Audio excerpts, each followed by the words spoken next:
Hey man, hello and welcome to Two Grumpy Vets and a Dude. This is a show that each week allows for three friends to get together and live life intentionally.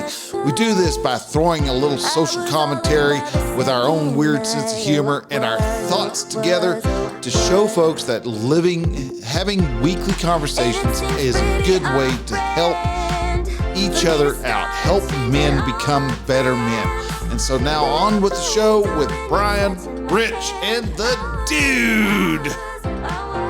Mr. Bryan. Dude. Try that again. Now I'm hearing something. Are you hearing something now?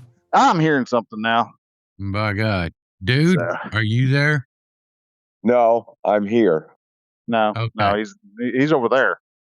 Okay. I was just making sure. That's crazy. You both popped on pretty quick behind each other. Well, it is 7:00. Well, yeah, I know. It's only taken a couple of years for us to finally get down to realizing, oh yeah, 7:00 on Thursdays. We've got shit to do. Right. Uh. So what's happening in y'all's world? Oh, It's hot. It's hot. it is fucking hot. Exactly. It is. God. It is Sahara or what's that desert? Yeah, the Sahara. Sahara. No, Sahara. It's Yeah. it's Sahara hot. That it be. In fact, we've been having little heat storms pop up just out of nowhere, and they ain't really dropping no rain. And if they do drop any rain, the ground's so dry it drinks it up so fast. Shit, the ground don't even get wet. Right. So what are you trying to say? You no longer have a puddle in your backyard? Oh hell no! I ain't That's had been a gone for a puddle. month and a half now. Yeah, shit, it's been gone longer than that. We've been that hot for that long. Well, Yeah. at least, and see, you got the humidity, so at least we ain't as swamp ass hot as you are. Well, this is true. This is true because I go outside. In fact, I went outside today for at the most 10 minutes. At the most. And I was already sweating through my shirt. And doing a little crotch pot cooking. Oh, yes. Oh, yes. Let's just put it this way. It is so hot, I don't dare mow my grass because it ain't growing tall enough for me to even think about wasting the gas on breaking the mower out. Yep, and mine as well. And not only that, it's taken all the way until August for my yard to start burning out. Oh, wow. Yeah, I mowed, I don't know, probably 3 weeks ago, and I really didn't even need to mow then. I didn't even weed eat because grass wasn't thick enough, but I mowed, and yeah, I won't mow till probably the middle of September the way it's going. Yeah, and I easily have 1 inch gap between my foundation and the fucking yard. Well, I believe it. So, I'm sure the fuck am not going to spend the money on water for green grass. Oh, hell no. Fuck that. My neighbor across the street, she's about in her mid-90s, I think, and her sprinkler system comes on every morning. Guess what her grass looks like? Green? Brown as hell. The same way mine looks. Half the yard is brown. I never understood Yeah. Well, us old fuckers. We are set in our ways, that. and ain't nobody gonna tell us what to do, No. except for the boss. You need to get your ass to fucking work. No. Okay. Okay. Yeah, no. My boss does not dictate as to what time I come in. Fuck that. I wouldn't be until noon every day. Well, that would be kind of hard. Well, You said your boss doesn't dictate. You know. Well, He no. would if he started showing up at noon. Well, yeah, he would be extremely upset then. And I Yeah. understand that. And all the drivers are the same aspect. We want to get off the fucking lot by 9. But no, can't seem to fucking do that. When the pump room is in charge of what is on my truck. Today, the pump room was not in charge of what was on my truck because I went up to Abilene with maintenance. So I got to leave the yard at, what was it, 6:25? Nice. Yeah, which helps them with me getting out so early. It fucking sucks when that alarm clock goes off, especially when you had a rough night of sleep. Right. And I'll explain that here after a while. But for them, I get there right around 10. So it's before their trucks come back from their shuttles and not getting there when it's lunchtime. Try to be somewhat of a nice guy. So, but like tomorrow, I'll come in at about 6:37 ish, because I still have shit that's in the pump room waiting to be pumped that needs to go on my truck. So, with that said, I may come in a little bit earlier and change out my trailer straps that holds down the pallets because I haven't had a chance to do that, and they've been sitting up on the dock now for fucking like 3 weeks just because I haven't had the time I've had all long routes. Right. So that, and I have 12 classes that I have to complete, which and 11, one of them is fucking AI, cyber, whatever awareness. It's like, that's great. I'll get on a fucking computer. So it's fucking irrelevant because the ELDs don't give two shits about cyber and AI stuff. And we've gotten hacked to where we couldn't use our ELDs. So we just had to do paper logs. Not a big deal. Right. But it's like, whatever. So I got to take that class. And then I have 11 special permit tests that I have to take. 11 special permit tests, is what you said. Yes. I think throughout the year, I will test for close to 120 different special permits. Golly. Yeah. That's crazy. And okay, the aluminum and carbon fiber wrapped cylinders, the ones that scuba divers wear and the ones that firefighters wear, because they're a lot more lightweight with the carbon fiber wrapped. Right. There are 14 different special permits concerning those type of cylinders. Dang. That's why I said. But you have to do them, all the special permits that we may come across. I'd say 80% of them I've never seen and probably will never see. Right. But air gas still has them, and we have to maintain the knowledge. So I do these same 120 every year.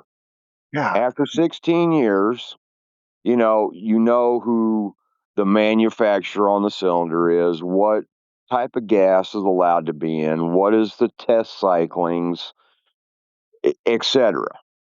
And all 12 of them are pretty much identical. Why are there 12 different special permits? Don't have a fucking clue. One has a comma Whatsoever. and one has a period.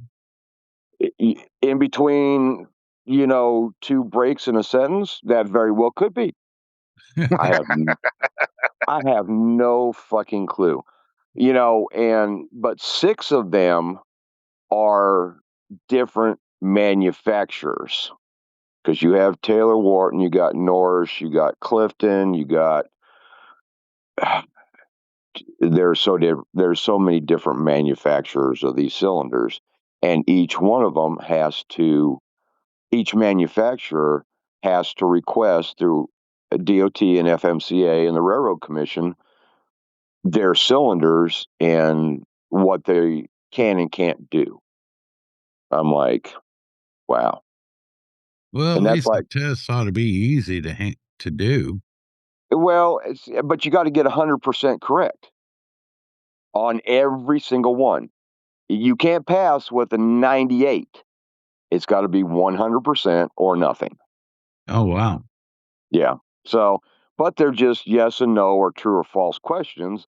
But, you know, but that's why we have the special permit book next to you so you can reference the special permits pertaining to this particular company or this particular aspect of that cylinder. So, and if I was a betting man, I would say that I am the only one of all the drivers that I know at all the locations that I go to that write down the special permits, except for obviously the obvious ones that the DOT officer is going to see. Right. And that's the big lettering on the side of it's either you can call it a pack, cluster, or a bank. It's 12 cylinders that is in its own, running off the same manifold that's in kind of a frame. So you either have 6, 12, or 16 cylinders in this configuration. Okay. So, and the obviously one is the one that says special permit 14175, which allows for some gases to have those cylinders within that configuration with a 10-year service life before the cylinders have to be retested. And that's the only, even though it's 6 pages fucking long, that is the only matter of that special permit. Can it be in a 10-year service before the next test on the cylinders or a 5-year service between tests? It just, some things just sometimes just boggle my mind. But, you know, those are highly marked on the outside of the pack, so you can see them from a distance. So if you don't have that written down on your manifest, because we have 4 columns, we have the number, what type is it? Is it a cylinder or cradle or tube trailer? The gas with all of the UN information for that particular gas. And then the last column is nothing but for the special permits. Numbers. Right. So obviously every gas on your truck that has that 14175, be it argon, nitrogen, helium, oxygen, air, that each one of those have to have that number written down where that gas falls at on the manifest. Right. But when it comes to individual cylinders, I guarantee you none, you know, and I try to educate people, none of these other drivers even don't really give a shit. Well, Because pretty much every manifest that I have some type of special permit number written on that manifest. right. Now, do other drivers pay attention to it? No, not really. Well, that's their money they're going to have to pay. Oh yeah, So, without a doubt. I'm just waiting for that one DPS officer to look at my manifest and say, "Where is this special permit on your truck?" I'm just waiting for that day. But it in all the level 1 and level 2 stops that I've had, none of them have referenced any of the special permits, Right. which is Probably won't fine. ever. However, I got one DPS officer, when he gets behind me and he pulls me over, the very first thing we're doing is I'm getting out of the truck and I'm going up on top of the trailer and looking at every fucking label. Right. So they better be good. And he's pulled me over 4 times. The first time he gave me a warning. I said, okay. There was a couple that, fit the description of UV degradation, where the color of the diamond had faded. Red to pink, yellow to freaking sunflower, white, yes. So I didn't argue with him. And I'm not going to argue with a DPS officer on the side of the road. So when I had my wonderful little meeting, because if you get anything other than, in the remarks column, if you get anything other than no deficiencies noted, or it's just left blank, you're going to have an incident review phone call. And that entails every freaking buddy. Safety department, vice president, president, HR, and everybody in between in my chain of command. And the one time when I got the warning, I said, yeah, okay, I can agree with this label. I don't agree with that label. I said, but how is the officer going to, and they had the copy of my warning that says label UV degraded more than 30 days. How the fuck can you tell if it's 30 days? Maybe it might have been 27 days. Is your eyeballs that fucking calibrated? And I told the safety department, I said, okay, they want to make that statement. Why can't they produce a fucking chart that is 30 days UV degraded of a label that we use to give me that color? Because they can't. Because they can't. Exactly. You can't, because it's so subjective, for one. Yep. And I mean, it depends on how long that label sat in the sun or didn't sit in the sun, or how much shade or not shade. There's just too many variables. So there is no way that can happen. Right. But for him to make the statement, more than 30 days UV degradation, okay. He was I just argue pulling rank. That's just all it was. He was pulling rank because he knew he had the power to do that.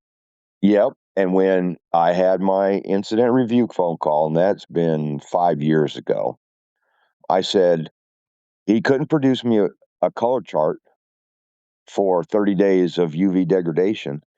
And we have yet to get a chart from DPS to where I can reference to for me having to change the label. And you know why they won't give us that copy? Because it makes them hold to a standard that they can't maintain.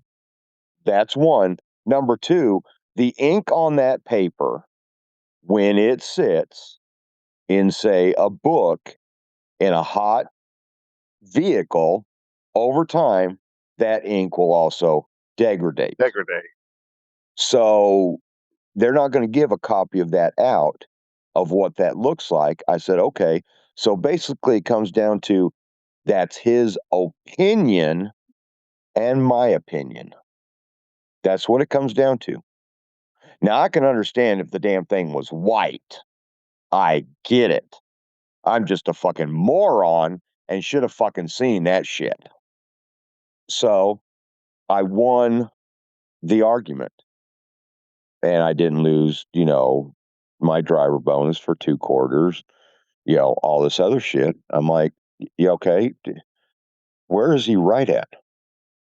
So since that time, that first time, the other 3 stops that him personally have made on me, my labels are good. Because now I will fucking check every goddamn fucking label before the truck leaves to get on the road.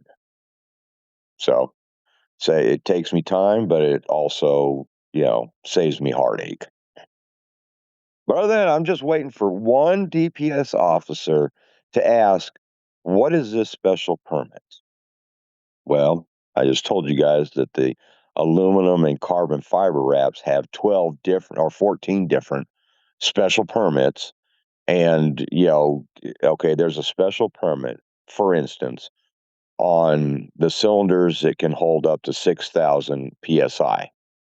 It's either a 3AA, which is the norm for the steel, or it is an E 10,047. Basically, what that is the steel that's in that cylinder with that special permit can still hold that pressure, but the cylinder for its weight is a lot lighter. And that's the Right. only purpose. That's the only purpose for the special permit, is trying to get the cylinders lighter. Because if you ever moved a fucking 3K when it's full, yeah, you're wrestling a motherfucking grizzly bear sometimes. That motherfucker is probably, when full, about 350 pounds just for that one cylinder. Yeah, I'm getting too old for that shit. Right. So, but that's why they have loaders. And that, and what I said earlier about, 9, wanting to get off the lot at 9. So I got the factor of the pump room. Then I have the factor of the loaders.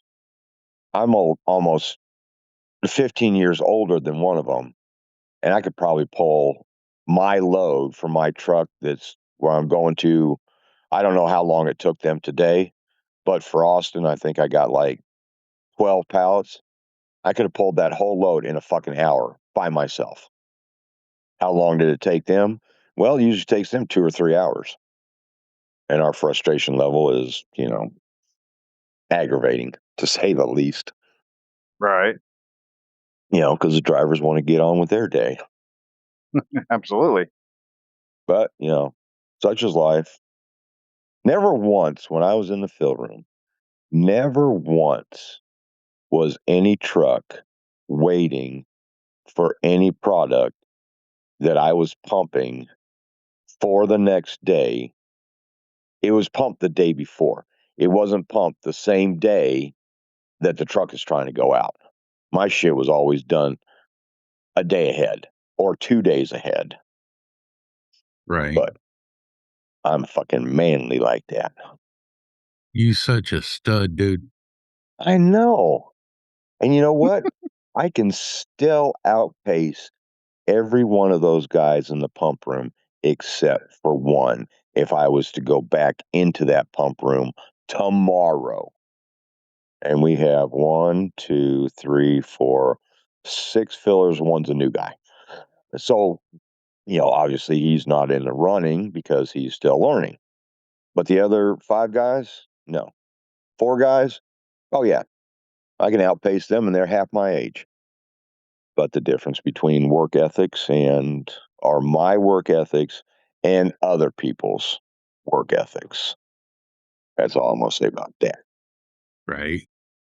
So there was a couple things that I was going to say in this overall conversation during this week, but I didn't write them down, so I forgot them. I'm trying to fucking remember them. Kill me, dude. Oh, did you hear that the drummer from ZZ Top. Yeah. ZZ Top Frank Beard passed away. Yep. 77. No, Yep. I did not hear that. Yep, he passed away on Monday. No, Tuesday.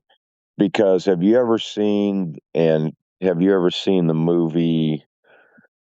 Oh, what the hell is the name of that football game? Bryan. She also passed away. The girl that was in it. We Were Hey, Titans or something hey, Titans. Oh, remember Yeah. the Titans. Yeah. Yeah. Hayden Patterson or whatever her name is. Yeah. Yeah, I saw she died of an overdose or something. What they're thinking is an overdose. Yeah. Yep. And I So have to say, her death has caused me to realize that, sadly, my favorite news organization does not have anything else to report on. The Daily Mail, that is about all they've been talking about. I mean, it's about every five, there's like a clump of five different things on Hayden Patterson, and then there might be something else about something that's going on in the world or something that happened in the U.S. And then there'll be five more freaking stories about Hayden Patterson and another one. It's like, Jesus Christ, man. Yes, I get it. She died. She was 37 years old or something like that. It's sad. yeah, It's terrible. She died of an overdose. She had her problems. But my God, there's more important things than the death of Hayden Patterson. and here's the next one. So celebrities always die in threes. It would appear, yeah. Just historically speaking. So you have those two. Who's the next one? As the wheel goes round in the wheel of fortune. Well, let's see. There was an actress, and we had a musician. I no idea because unless you It- wanted to tie in John C. Dvorak earlier in the month into that, but I think there was somebody else who died shortly after him. Yep. So Well, within I mean, so so within about 4 or 5 days, we're going to hear of another, celebrity that has passed away. And see, here's the thing. Okay, the news is reporting on that particular female of the news outlet that you watch. Every fucking one of us are going to die. Oh yeah, Period. But because I ain't a celebrity, I'm not going to be front page news on any fucking paper and or news agency that you can get off your fucking phone or tablet. Pretty fucking pathetic. But they never. When's the last time you heard of good news? well, You know, honestly, the last time I usually get some pretty good news, or at least the events that are happening. I've got the local talk radio station for Western Oklahoma is KCLI, and they'll often talk about throw some good news out there from time to time. And a lot of times it's upcoming coming free fairs or something like that. A lot of times it's just news now. It's something where dog rescues infant type of stories. I haven't really you know those are rare enough that and sadly they don't bring in enough attention for most newspapers. So yeah, you don't get many of them, but you do get them yeah. from. God damn it! Why the hell they got a damn flock camera stuck in the middle of Lowe's? Jesus, damn things are everywhere. Okay, I've been hearing a lot about the flock cameras. Uh huh. Okay, and I'm sure I've seen them, but I'm totally oblivious. You know, Yep. you say there's one. Is that the ones that are on a fucking stand in the middle of the parking lot? Is that what you're talking No, about? no, no, no, no. Flock cameras, you will see them when if look up. Just I would say just go onto Google and look up flock camera, and it's just a lone camera on a black pole. It's a black camera on a black pole with a solar panel sitting on top of it, and it's just kind of Oh, this little one lone oblong looking camera thing, and that's the.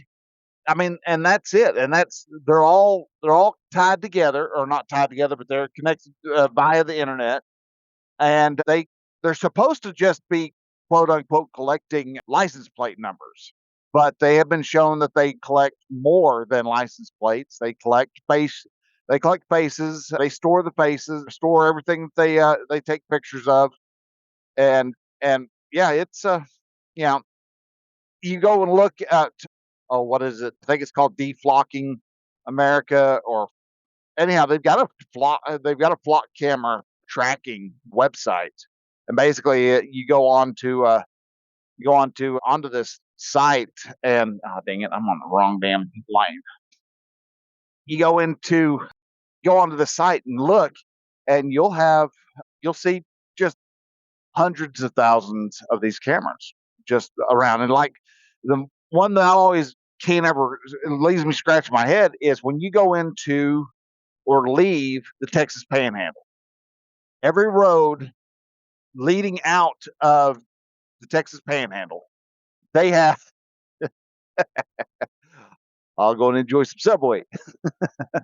um, they they've got two flock cameras there, one going in and one facing the exit road, one facing the incoming road. And just I get it. They're supposed to. They claim it's to help with if you're looking for a particular car that is Say just that kidnapped two kids.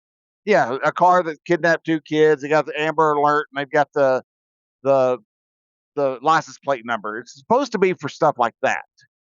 Yeah. Except for the fact that it also has my favorite word of the day, or word of the decade at least, AI attached to it. So AI does not mean that makes life easier, it just makes people lazier, and it makes law enforcement lazier on top of that. And so instead of they've had many instances of people who cops knock on the door wanting to arrest people because they were in a particular flock camera saw that they've been in this area for the past 4 or 5 days, and that they want to take them in for questioning. And 9 times out of 10, no, the AI misread the license plate. There's another one where there's a lady who is, or no, what there was a lady at in Amarillo, and she bought a pickup from a guy who apparently did several very nefarious activities in this pickup that she bought. And now, from time to time, here comes she will have 5, 6 police cars and and went over to my mother-in-law's. She was over at my mother-in-law's Route 66 visitor center there in Amarillo, and they had SWAT team show up because they've been looking for this guy, and they saw his license plate, or the license plate that's tied to him. Oh, see, that would have been the first fucking thing I'd done is get rid of that license plate. Well, no, she's like she was going to be she was like after this one because she'd been harassed like 4 different times. It's like where's Ralph Macchio or whoever. He's like, I don't know, I haven't seen him since I bought the damn pickup off of him, and he was just selling it on Marketplace, and it was cheap enough that I bought it. Yeah. But now after the SWAT team showed up and they saw that it was just her, they were like, oh, okay, never mind. They quickly stood down and stuff, and was like, and she's like going in on Monday. But it's like, no, you stop being freaking lazy, people. Stop being lazy with the flock camera. There's people been accused of stealing, doing porch piracy because they see a pickup that has or car that has gone into a neighborhood that's not normally there. They had several thefts happen, and she's like, there was one lady who's like, I have a friend I haven't seen in 15 years that lives in that area, but that's about the only reason I was in there. And she was in a very affluent house and all that. And she was like, why would I steal anything? I've got enough money. I can buy anything I want. Yeah. But they were still wanting to take her down and question her. And she's like, no, you show me the proof. And it's like, well, I don't have to show you the proof. It's like, well, then you can get off of here. You can go grab a warrant and you can arrest me. But that's but yeah, flock camera. I just haven't noticed that one. I don't know if that one's been there the whole time and I've just noticed it or what. But yeah, it's flock cameras. Sadly, they're everywhere. They're they're just a channel for lazy policing. Well, and again, you have your pros and cons. Yeah. My pro to that is those cameras have saved many people that have been kidnapped. And But again, I will fall back on the whole analogy that if you're willing to give up your liberty for the sake of safety, you do not deserve it. You've already given it up, Brian. We're tracked and recorded everywhere we go. I know, but still. What's the matter of another camera? I mean, get real. Come on, man. Yeah, but because if you don't stand up, you don't throw a fit about it right now. Yeah, we're being tracked, we're being recorded. I mean, our phones are is the snitch in the pocket as of now. Yeah, right. But it And could so be is worse, every where camera we in every become store. like Great Britain. 1567, what was that? 72. We are no different than Great Britain. We don't have near as many cameras yet. Okay, but still, we've already given up our liberty. The time to stand up and make actual change was 30 freaking years ago when this shit started coming out. But no, it's always touted as, oh, this will make people safer and this will make you safer. Get a Wi-Fi camera off Amazon. Guess what? It can be hacked. It can be. Well, it's not just can't be hacked. It's already just like the flock cameras can. I mean, dude, we already. Homie. I mean, there's states, counties, cities that use red light cameras to write tickets, and people pay them. Yeah, people pay them. You don't have to. We've given up our liberty. We've given it up. And we did it a long time ago. So this flock camera today that everyone is bitching about and everyone's talking about the headlines doesn't mean a fucking thing. It's not going to change. It's only going to get worse. The sooner people realize that. And you're right, it is only going to get worse. But how quickly is it going to get worse? Will it slow up on the getting worse, or will it speed up? Because if you step back and you're going, all right, well, it's only going to get worse, then look at history. How fast has all this moved? And it's only moving faster. So it's not going to slow up. It's going to get worse. Oh, no. But fight over it. But you want, but it's in your, it's your purpose to fight every step of the way. I mean, that's the whole reason why America became America, is to fight the norm. And now we just roll over and take it up the ass. No, the liberals, the liberals roll over and take it up the ass. They want it all, because most people. Oh, I don't want to go against the system. I don't. No, well, that's nothing. That was most. And this that is was why most all conservatives. This bullshit gets passed. And then we have a fight with all these liberals over shit. And then guess what? The Republicans roll out a softer version of it, and everybody swallows it hook, line, and sinker. And then next week, everybody rolls over, takes it up the ass. Oh, that's just how life goes now.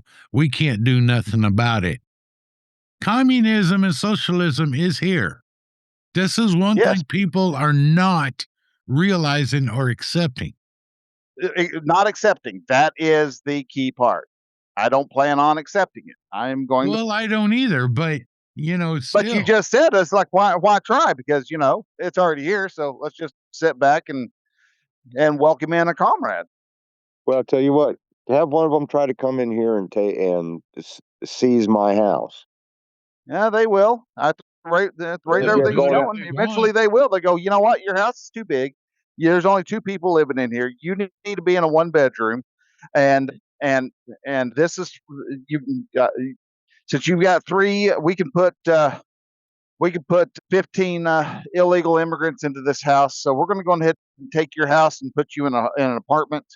And the immigrants that we've just brought in on a boat, they're gonna use your house because they need it more than you. Yeah. Let's see how well that fucking flies. Oh, it'll fly, dude. I mean, You can throw lead. They're going to throw lead. You're going to end up on the wrong end of the stick, and That's fine. your pretty urn that normally would sit on the mantle probably have to find a new home. And you know, I mean, if you look at history, if you look at the way things have been going for the last 20 or 30 years, fighting a losing battle. Why No, not? because Why honestly, not enjoy life? Why? back in the early 1900s, we actually had a huge progressive movement where it was almost as insane as it is today. God bless you. But that was when we still had values and liberty and lived by the Constitution. We don't do that no more. No, we have forgotten. Have that Yes, spirit I'll no agree. more. We have forgotten how to No, live. no, we haven't forgotten. It's just not taught either in the home or in the schools. Right. We have It's- forgotten what has it been- means to teach it It has been totally abandoned because we because have forgotten how to teach it. it's been abandoned for the simple fact that this if this group of younger people, all the younger people younger than us, if they were taught properly, they would rise up and actually do something, Well, yeah, especially nowadays. But yeah. now, But again, we have stopped. We stopped doing what we were supposed to do because right after '89, after the fall, after Russia, wall. the USSR fell, we were like, hey, we beat communism. All right, sweet, and didn't give it a second thought ever again. That's right. That's And that's exactly where right. we fucked up. That's exactly right.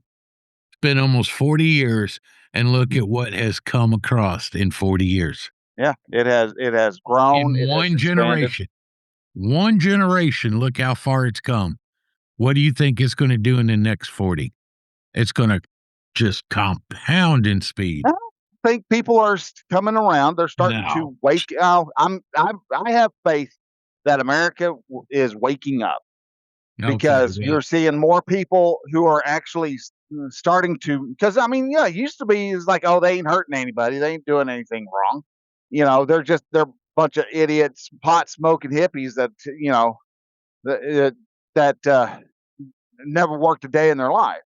All of a sudden, these idiot pot smoking hippies are getting things like Mom Donnie and the DSA together, and people are starting, and even the Democrats are starting to go, wait. We're supposed to just be using the devil's tools for our own benefit, and why? How are we all of a sudden How are we all of a sudden being played by the devil himself?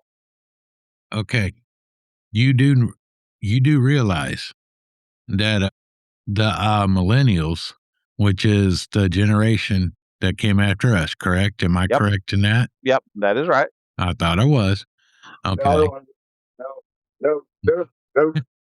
No. Gen Z, then the millennials. No, millennial is Generation Y, and then because we were Generation X, Generation Y, Wow. Generation Z is the Zennial. A lot of people call it like you got the Zoomers. They all call them Zoomers, and then we actually now the millennials are cranking out Gen Alpha. Okay. What is the current one? Well, right now we have a combination of the very very last of the greatest generation. We have the boomers, the baby boomers. We have us. Then we have the millennials. Then we have the Zoomers, which is Gen Z, and then we have Gen Alpha, which are which are entering into school these days. Well, they've been in school. They're about 12, 13 years old as the older alphas. So roughly 2015. Yeah, I believe that's about the time the alphas really started kind of breaking in. Oh, okay. All right. Millennials is the one coming up now. Yeah, the millennials are the young adults. Yes. They're the ones that are hitting in their late 30s, early 40s. Yep. And even some into middle 40s. Okay. And out of that generation, do you think they're actually waking up? There's a few of them that are. There are those who were raised properly and are conservative. But it's millennials are no. The millennials are the ones who are pretty much just kind of standing back, going, "Yeah, we like socialism. Yay, socialism." Hello, thank you. Yes, but so the next you got to understand, generation the Zoomers, which is like my daughter, which are the kids that were born from 2000 to about 2015, are they're the ones who are actually becoming more conservative. Generation Z companies are, the liquor stores and liquor companies are losing hundreds of millions of dollars because Gen Z is not drinking. Yeah. They're going to church. Okay, that's fine. But again, what are they doing in their city government, their county government? Well, right now they're at that stage where they don't think about that shit. And granted, yes, they need to think about that shit, but we didn't think about that shit when we were their age. You're right. But this is what I'm saying. From now until for the next 20 freaking years till they wake up and smell the coffee, it's going to be the Gen X. It's going to be causing everybody consternation. No, listen to me. From right now for the next 20 years, where we're at right now with all this surveillance, these cameras, the flock cameras, all this shit, the next 20 years, it will double or triple in speed. And by the time Gen Z wakes the hell up, pops their head out their fucking ass, it's going to be too late. Maybe. Maybe not. Have you listened to any, even Facebook Reel or a YouTube short of any of these congressional freaking courts they have with all these other people, and just listen to the stupidity of people? I know that the stupidity of the people's there. It is, but I'm also saying that we have the ability to turn this. It's not too late. We have not shut the door on everything, and we haven't shut the door on America. America is not lost yet. But when we have apathy, then yeah, you might as well go ahead and just say, well, what's the next best? Go ahead and let's grab the copy of the Constitution. Let's make the changes that we need to make to it, and let's go jump onto some little island someplace, and we'll just start a new country. And the number one rule on that is socialism and communist thoughts are not allowed. And so, we can, that, and there's the actually have the separation of state and business, because that's where a lot of our problems come from, is that we have government and businesses tied together. I mean, you have Anthropic and the others going, "Oh, we've made stuff too dangerous. We need to be regulated." No, that's not. We need to be regulated. We want to have regulations so we can gatekeep. Just like Microsoft and Apple. Yeah, Microsoft and Apple and Google. I mean, granted, the fortunate thing about that is on Microsoft, Google, and stuff like that, when it comes to like the sharing of your information, there's not much that they really can't regulate that much. Yes, they can. They've tried. I mean, come on. California's like, everybody's got to start using our laws and give everybody these particular cookie rights. And it's like, I have not done bullshit for that. Well, you see, that's where if these companies would have stood up and said, no, we're not doing it, it never would have happened. But no, again, everybody rolled over and took it up the ass. Well, everyone rolled over because they bought the psyop, like, oh, TikTok is run by the Chinese government. Yes, it's run by the Chinese government. Well, it wasn't fully run, but it was definitely had a partnership, partially owned by the Chinese government, Based on what evidence? based on the fact that that China is a government is a communist entity. That is not evidence. They Show have me a evidence of it. Yes. I'm not saying you're wrong. I'm saying show me evidence. Show me black and white proof of where it is stated that they have found it. That's I what just wrote it on my. I would have to look up and see where the owners of ByteDance, I think that's who owned TikTok. I think so. Yeah. I'd have to look up and see who was on the board for TikTok before everything was sold. And if I'm remembering correctly, that there were members of the Department of Defense of China. In China. It is possible, yes. I'm not arguing. I'm not arguing the validity of it, but just like with all these other companies that the government has quote unquote deemed Chinese companies and a threat to national security, show me the fucking actual evidence. Show me the black and white proof, not the redacted shit, the real shit. Whereas we did this test and we proved that the Chinese is trying to take your information. Well, because and they've seen evidence, they've shown evidence of, and had show that, like, the particular bits of data.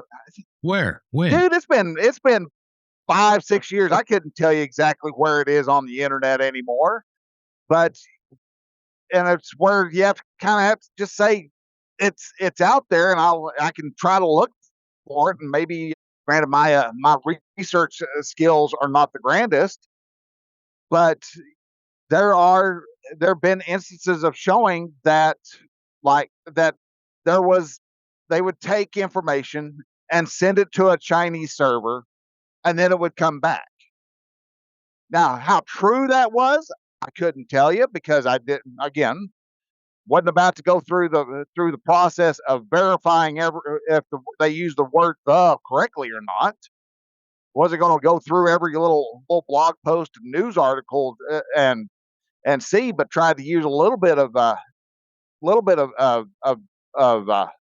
brain power, what little few brain cells I have that rub together. I've tried to look at it and kind of look at stuff objectively. Now, was I caught up in the, oh my God, clutch pearls, because the Chinese spying on you? No, I think China has always been gathering information, because we were just very, very lackadaisical in our self-awareness. But okay, let me ask this then. Okay, if everyone is just flipping out over China over this shit, what about Russia? Well, Russia's busy with their own bullshit right now. Russia is nowhere near as dangerous as Russia still has operatives here in America. Russia still and we've got operatives in Russia. We've got Americans. We also have, I think it's a couple Bulgarian spies that do nothing more than ride the subway to make sure that it doesn't go to weird military locations. That's fine, but this is what I'm saying. It's not we spy on everybody. I mean, goddamn, we spy on on Israel and Britain and other quote unquote perceived allies of ours, and they spy on us. That's just kind of what happens when you keep secrets. What's the big deal about all this other shit? Because it happens constantly. America, it happens constantly. The freaking government is trying to sit here and say, "Oh no, we don't do that." That's bullshit. But no, that's bullshit.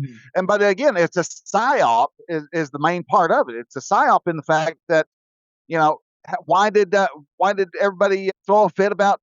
Let's go back to TikTok. Why was everybody throwing a fit about TikTok and all that? Why was all of a sudden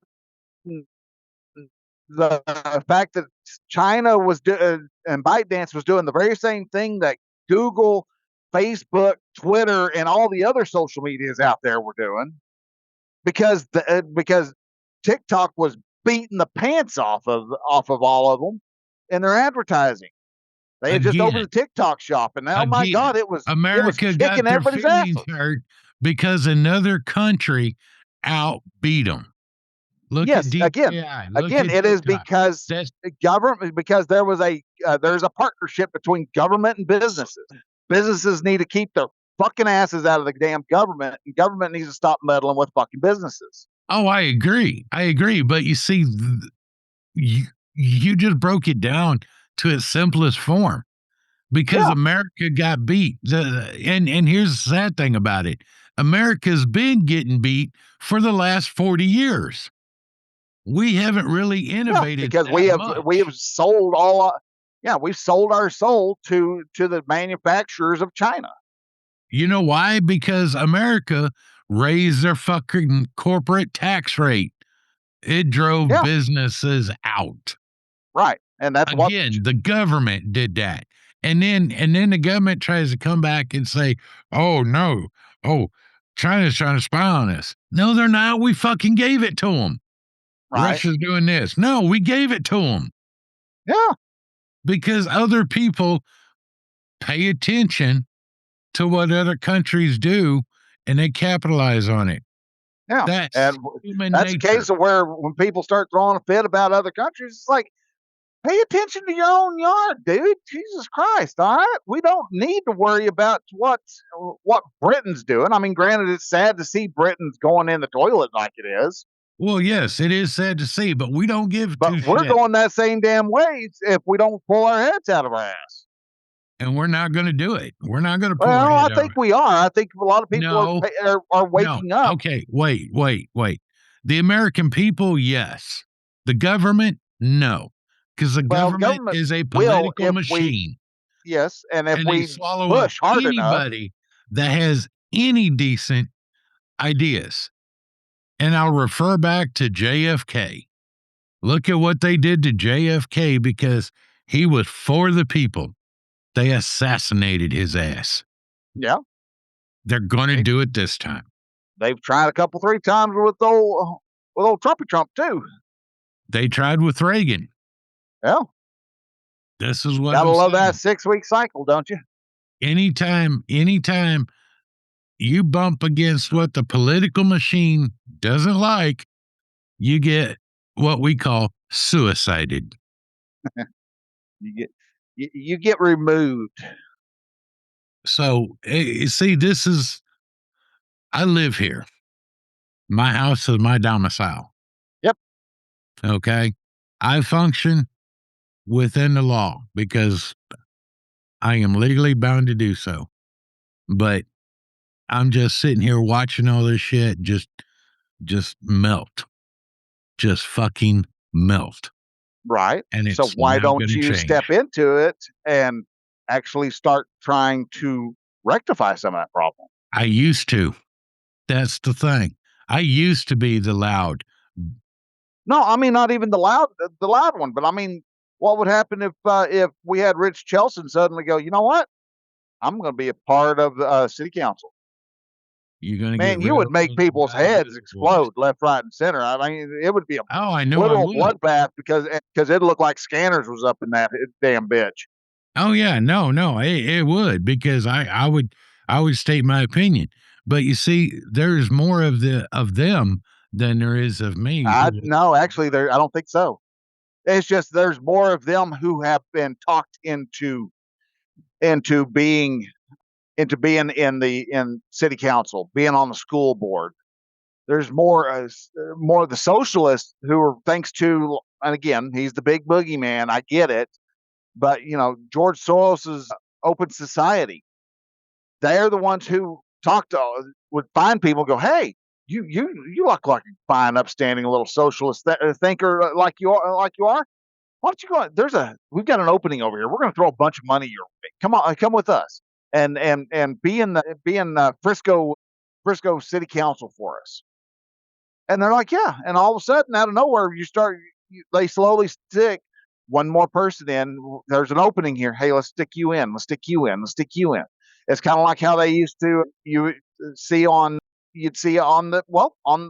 in the tech industry, and it's not a dig for any of you haters out there. It's not a dig. This is truly what has happened. You go off and you bring in one Indian into say HR, or a lesbian into HR, whatever, some special minority group. All of a sudden, that whole department becomes that, and it's out of diversity, except there's no diversity to it. It's all one ethnic group or one sexual orientation, and that happens. You've seen that happen in tech Yeah, through the past 20 years. You've seen it happen in Minnesota in the government. Oh yeah, I mean, The look at legislature. Dearborn, Michigan. Yeah, God, Michigan. do you see that? Did you see that? Did you see that riot they had here recently up in Dearborn? No. Apparently, there was a couple of free thinkers who went down there to talk about the why you shouldn't implement Sharia law and stuff like that, and the fact that I believe it's in Dearborn, they actually have they're not actual madrasas in the full legal sense, but they're Muslim courts. They do, they handle all the stuff, and they've actually have illegally stated, we are backed by the Constitution. Yeah, they make all the bullshit up, but at the same time, they do the Muslim families will go to this court for any disagreement, things like that, and any type of they'll try to manage their own laws and stuff, but they'll be doing it in not accordance to the United States, but in accordance to Sharia law. And so that's the stuff that started to kind of come out, and so there's a couple of, like I said, free thinkers who have gone over there, and there was protesters and anti-protesters and stuff like that, and so there was it got to be a big old shoving match there for a while by the looks of it. You had the black bearded dudes running around kneeing folks in the kneeing folks in the in the stomach and stuff as they were fighting. So it just became a mass hysteria. Well, I believe it. Sorry, my grandbaby was just trying to FaceTime with me, so I was having a little know I'm on the call. Oh, okay. So, but also just to let you know, I'm fixing to be pulling off onto the lease road here in a bit, and there is a gap in there somewhere that I may end up losing you. I may end up sounding like the dude for a while, and just fall off and come back on, fall off, come back on. So okay. So if that is, don't worry, I'll come back. We'll still It be just here. may be 15, 20 minutes at the longest. And then you know what? You can go back and listen to the recording, and we'll be talking about you. Absolutely. If you don't talk about me, my feelings will be hurt. And we would not want to hurt the two feelings that you have. Outrage and indignation. Well, at least you got more feelings than you have nerves. Well, you got one nerve, and because you got one. Oh nerve no, I've got all the nerve. On it. I've got all the nerve. No, just I have all the nerve to make sure everybody else gets pissy. I have that nerve. I will make that statement. So, okay. But no, today was for the land of go ahead. No, go ahead. Oh, I was just going to say today apparently is moving day for all of us over in the McAlester area. Got up today about 5:30 or so, and was just kind of puttering around, playing around on the laptop, working on Sayre to Weatherford, and got a text saying, I need everybody who is in McAlester to move down to Ada. It's not that the job itself is moving. They just want us to all pack up and move. And I'm like, son of a bitch, I've still got I've still got about 7 days worth of food to pack up and try to figure. So what I'm going to do is I'm packed everything up and I'm going to take it with me and get over to the over to the location. I'm gonna I'm gonna unpack my food into their refrigerator and tell them y'all they can keep my food cold until I get done with done working today. So, because damn it, this pisses me off. It's a pain in the ass to have to pack everything up, throw it, drag it down to the truck, throw it into the truck, get it fit into the truck, and then pack everything around there. So basically, it ain't gonna move. Right. So So I'm where are you moving to? moving over to Ada, Ada. Oklahoma. Okay. Yeah. Which I mean is kind of interesting.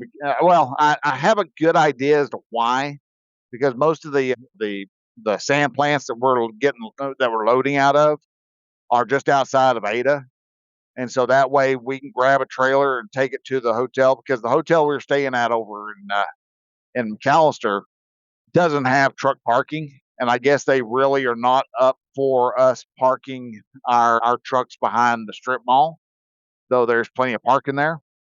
Yeah, strip malls have always been like that. They think you're So gonna run in and steal something. yeah. Even though they got cameras everywhere. Everywhere, yeah. Got fog camera setting everywhere now. I don't know. I won't ever Yep. I won't ever actually be able to do it just because I'm too damn chicken. But I would love to go off and get some camouflage and put and a balaclava. Or actually, I have heard of a way that you can actually screw with the facial recognition stuff. Just get an eyeball sticker and put it in the middle of your forehead so it looks like you got a third eye. Facial recognition cannot figure out who you are. Really? Yeah. That's funny. So start selling the little press on tattoos for eyeballs. I'm shocked. I'm shocked that trick hasn't made someone a multimillionaire. If anybody takes it, please send 15% of all your proceeds over to us, please. We would be highly appreciated. Oh, that's We're taking funny. just 15. We're not doing the whole Apple 30. So, but yeah, get a chance, Rich. Head over to Sayer #2Weatherford.com, and you can see my new updated podcast player.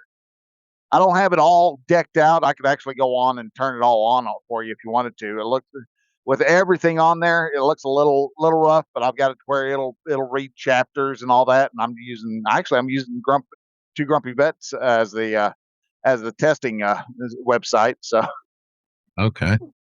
but here I'll jump over onto here, see if I can. Here, weather gum. Been busy just messing with the layout of everything because I've had stuff clipping. Let's see here. Let's go to no. Freaking washboard roads can't do shit with them. Okay, I see that. Just a few minutes ago, you two gentlemen sounded like your fucking banjo strings were gonna fucking snap. You're so fucking wired. Y'all were so fucking wired tight. I was just waiting for a ping when that No, that's just how we string talk with each other. snapped.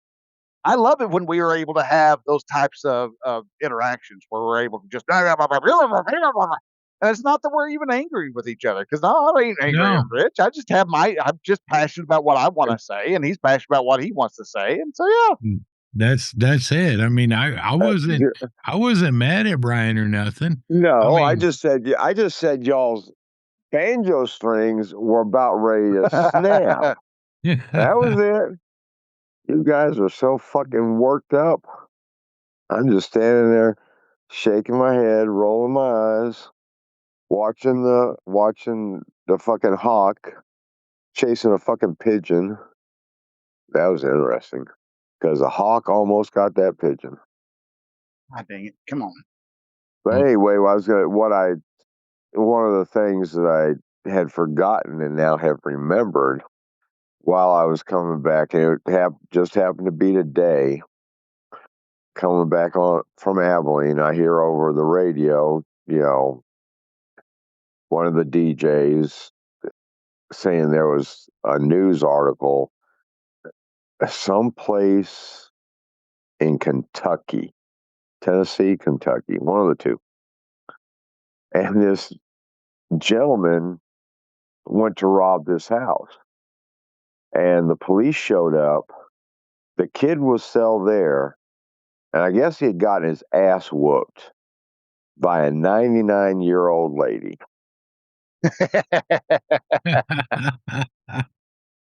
That's funny. Hell You don't yeah. mess with grandma. Hell no. And you know what? If they get wind of that, if he goes to jail or whatever, and they get wind of that, man, he'll be somebody's bitch awfully quick. Right. It's like you got fucking your ass whipped by a 99-year-old grandma. Yeah, you deserve to get your ass fucking whooped trying to rob her house. But they said the reason why the police responded so quickly is I guess she had one of those medical alert bracelets or necklace. Oh, medical. She ain't about to fall and not get up. Yeah, I've fallen and I can't get up. That's why the cops responded so quickly, is because they could hear the commotion and already had where she's at and all that information. So yeah, they got there and he was in the fucking corner or something. and grandma had her pinned down. Something to that effect. That's funny. That is fucking hilarious. Now, that's a story I would have really enjoyed to read or watch. Yes. Now, that is worthy of news. That is definitely worthy of not just that local radio station news or wherever it happened in Kentucky or Tennessee where the locals picked up on it. But man, that would have been fucking hilarious if Fox would have fucking ran a story on that one. Oh, yeah, definitely. Hey, Bryan, let me ask this real quick. On your website, are you a travel agent? Not yet. Don't care to, but no, I've got, some of the things that I'm working on, I'm using a travel agent base for the theme that I'm going through and tweaking everything. Yeah. Well, that's why I was asking, because under content or contact, you it's at the bottom, it offers where do you want to go next? Click for a free consultation. Yeah, I haven't gotten over to my contact page, but if you go to the podcast page, I went ahead and turned the chapters on so you can actually see what the chapters look like. It kind of blows everything out and makes it kind of unwieldy. So that's one reason why I turned the chapters off. But hey, man, hello and welcome to Two Grumpy Vets and a. I see the transcript. Yeah, well, there should be if you refresh it, you should see chapters just right underneath the player. Comes in and it's just a list of all the different chapters. No, let me try that again. Let me hit that. I see you as host, me as host, and dude as host. Let's see here. Let me hit Hummingbird and let's go back over here. Transcript and the VTT, which I mean that's just a dark version on my screen, but it's the same thing as a transcript. I don't see no chapters. Damn it! Trying to do this on. And I ain't even going to research it. All you got to do is type in a simple website, dude. You ain't got to research nothing. It's right there. Click podcast. It takes you to a podcast page. And it has our old podcasts. Well, from our current one. From current one down. Don't drink the battery acid. Yeah, right. Was that last week's episode? Yes. Yep. Okay. Let's see here. And the one before that was Slap Your Mama, Tabasco Pepperoni, and Fat Boyette. fat boys MREs. Uh-huh. Well, I'll have to figure out why that's not there. I'm not able to do that.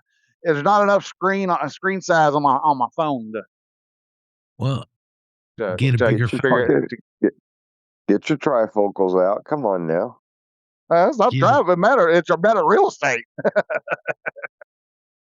Yeah, that But- would be good to have the camera look at you while you're moving on your handheld device. Oh well, I'm going under 20, so it doesn't care. No shit. Wow. No shit. Yeah, I've sat there and fucked on my phone for 2 miles before on while going like 15 miles an hour, Oh, well. and Each it company won't has- ding at me. Oh yeah, I'm sure. Air, if you even reach out to hit hang up or just look like you're touching in the general vicinity of your phone, I'm sure y'all's goes ding. You're fired. Turn around and go back to the station. Go back to home port. No, I had my 3 fingers. I had my elbow on the armrest. I had 3 fingers up on my cheek, and ding, distracted driving. I'm like, what the fuck? What's distracting me? That fucking acorn down the road? That fucking cloud up in the sky? No, it's because I had my hand on my face, and the AI thought it was a fucking cell phone. Oh my God. Yeah, well, I've had a sandwich in my hand before, and it go bing, put down phone. I'm like, I ain't got my phone.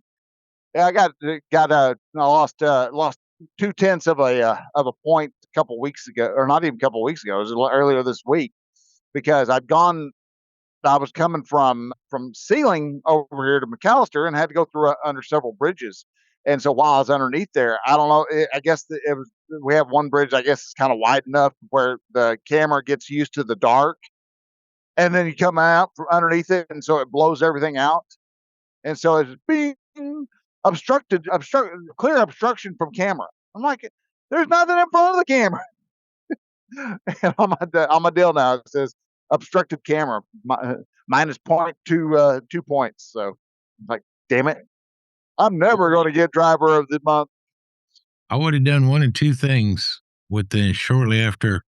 Well, one, I probably wouldn't have hired on with that company, but if I had a lapse in awesome.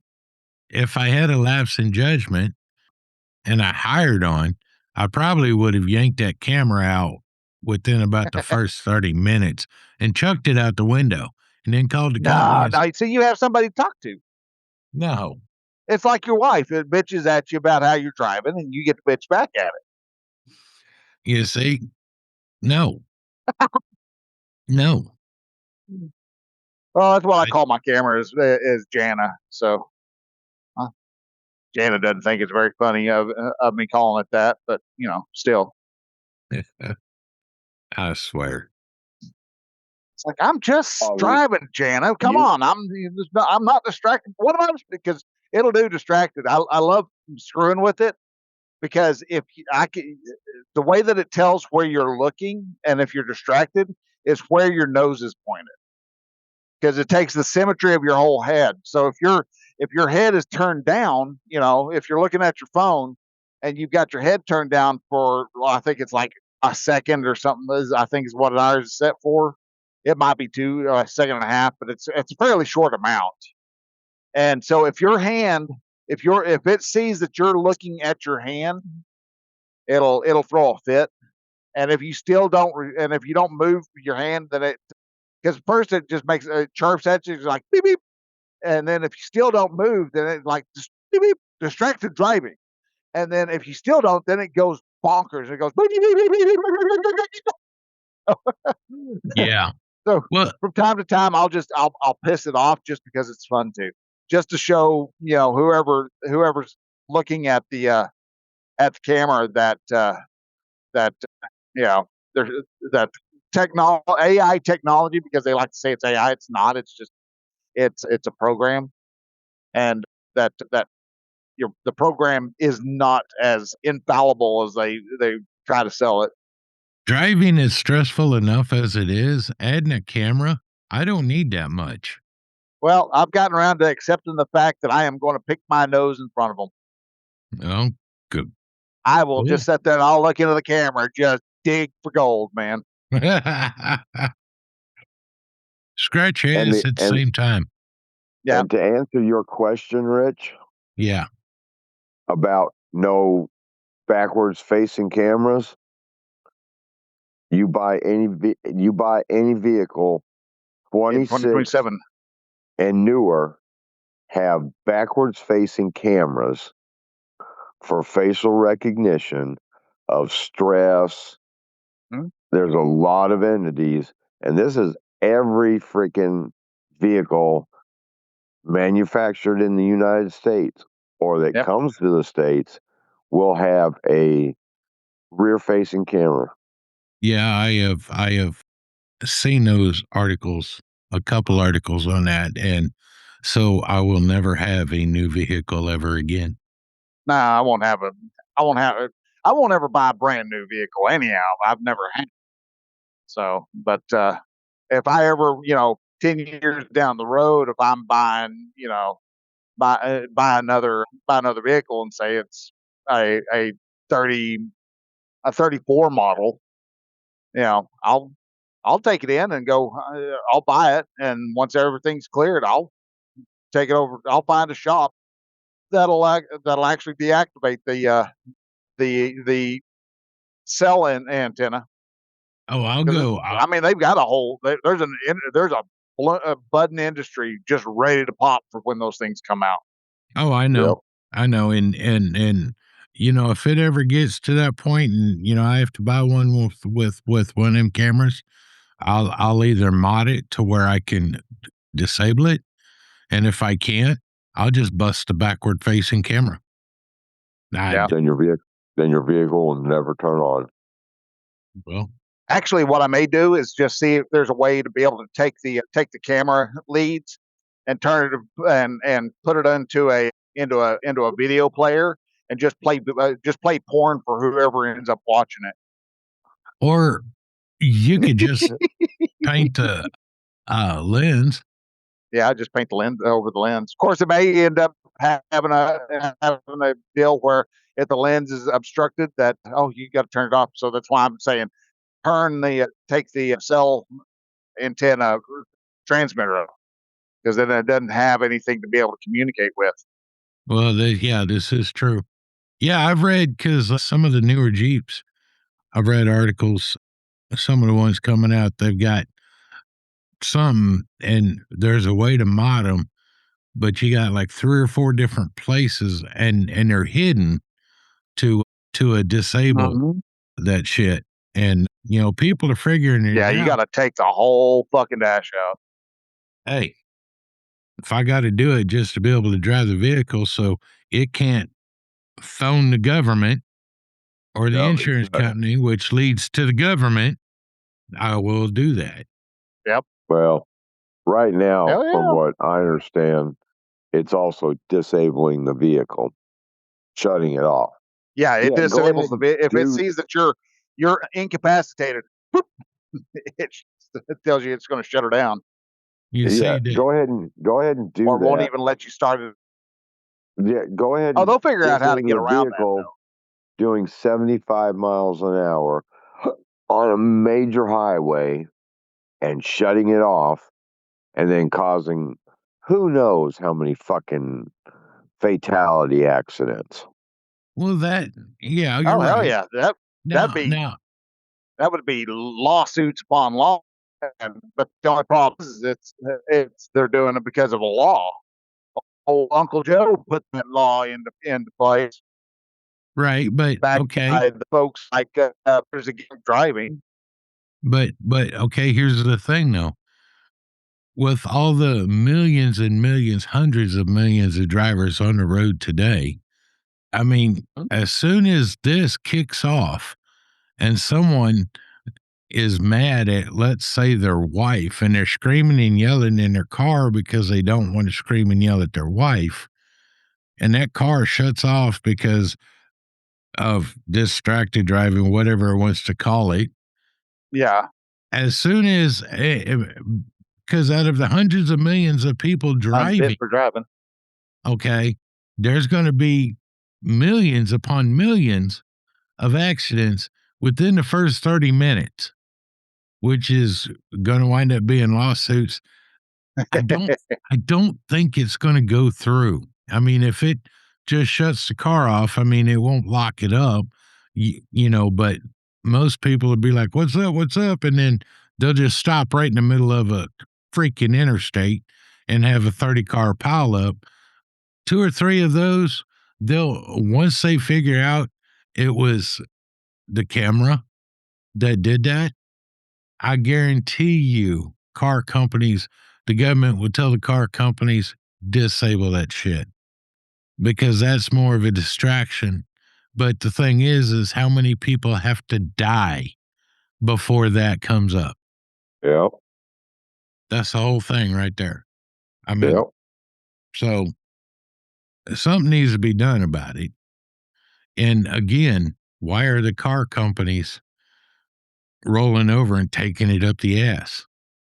Because if they don't, then they get Mhm. all sort of. They don't get to have the benefits that the government provides them. Which are I don't know, okay. but they get some I don't either. benefits off of it. Oh, I don't doubt you. I don't doubt that one bit. But what are those benefits? And I mean, you see, that's the thing. This is all a racket. What's up, dude? Go ahead. And if of my erratic driving, because I wanted to go play on the fucking rocks, How are they going to get around that? Are they even thinking about that? how many Well, politicians? they don't care. Right. When was the last time that you heard of or seen a politician driving a Jeep? Any off-road vehicle, dude. I don't know. I mean, Wow. that is not something that you hear politicians doing. So, I mean, some of them might do it. Some of them might have side by sides or whatnot that are jacked up, and they go wheeling every chance they get. But you'll never That hear could about be. it from the media. Yeah. So I mean, we don't know. There's no answer for that because the media is not going to, portray that because that would mean that senator, congressman, government official would be enjoying the Fruits of their labor. liberties put in place by the Constitution, and they can't do that. So, I mean, yeah, it would be nice to see that. It would be cool. It'd be cool to see JD Vance out there slinging mud, crawling, out of a rock canyon in his side by side or Jeep, whatever he had. I don't give a shit.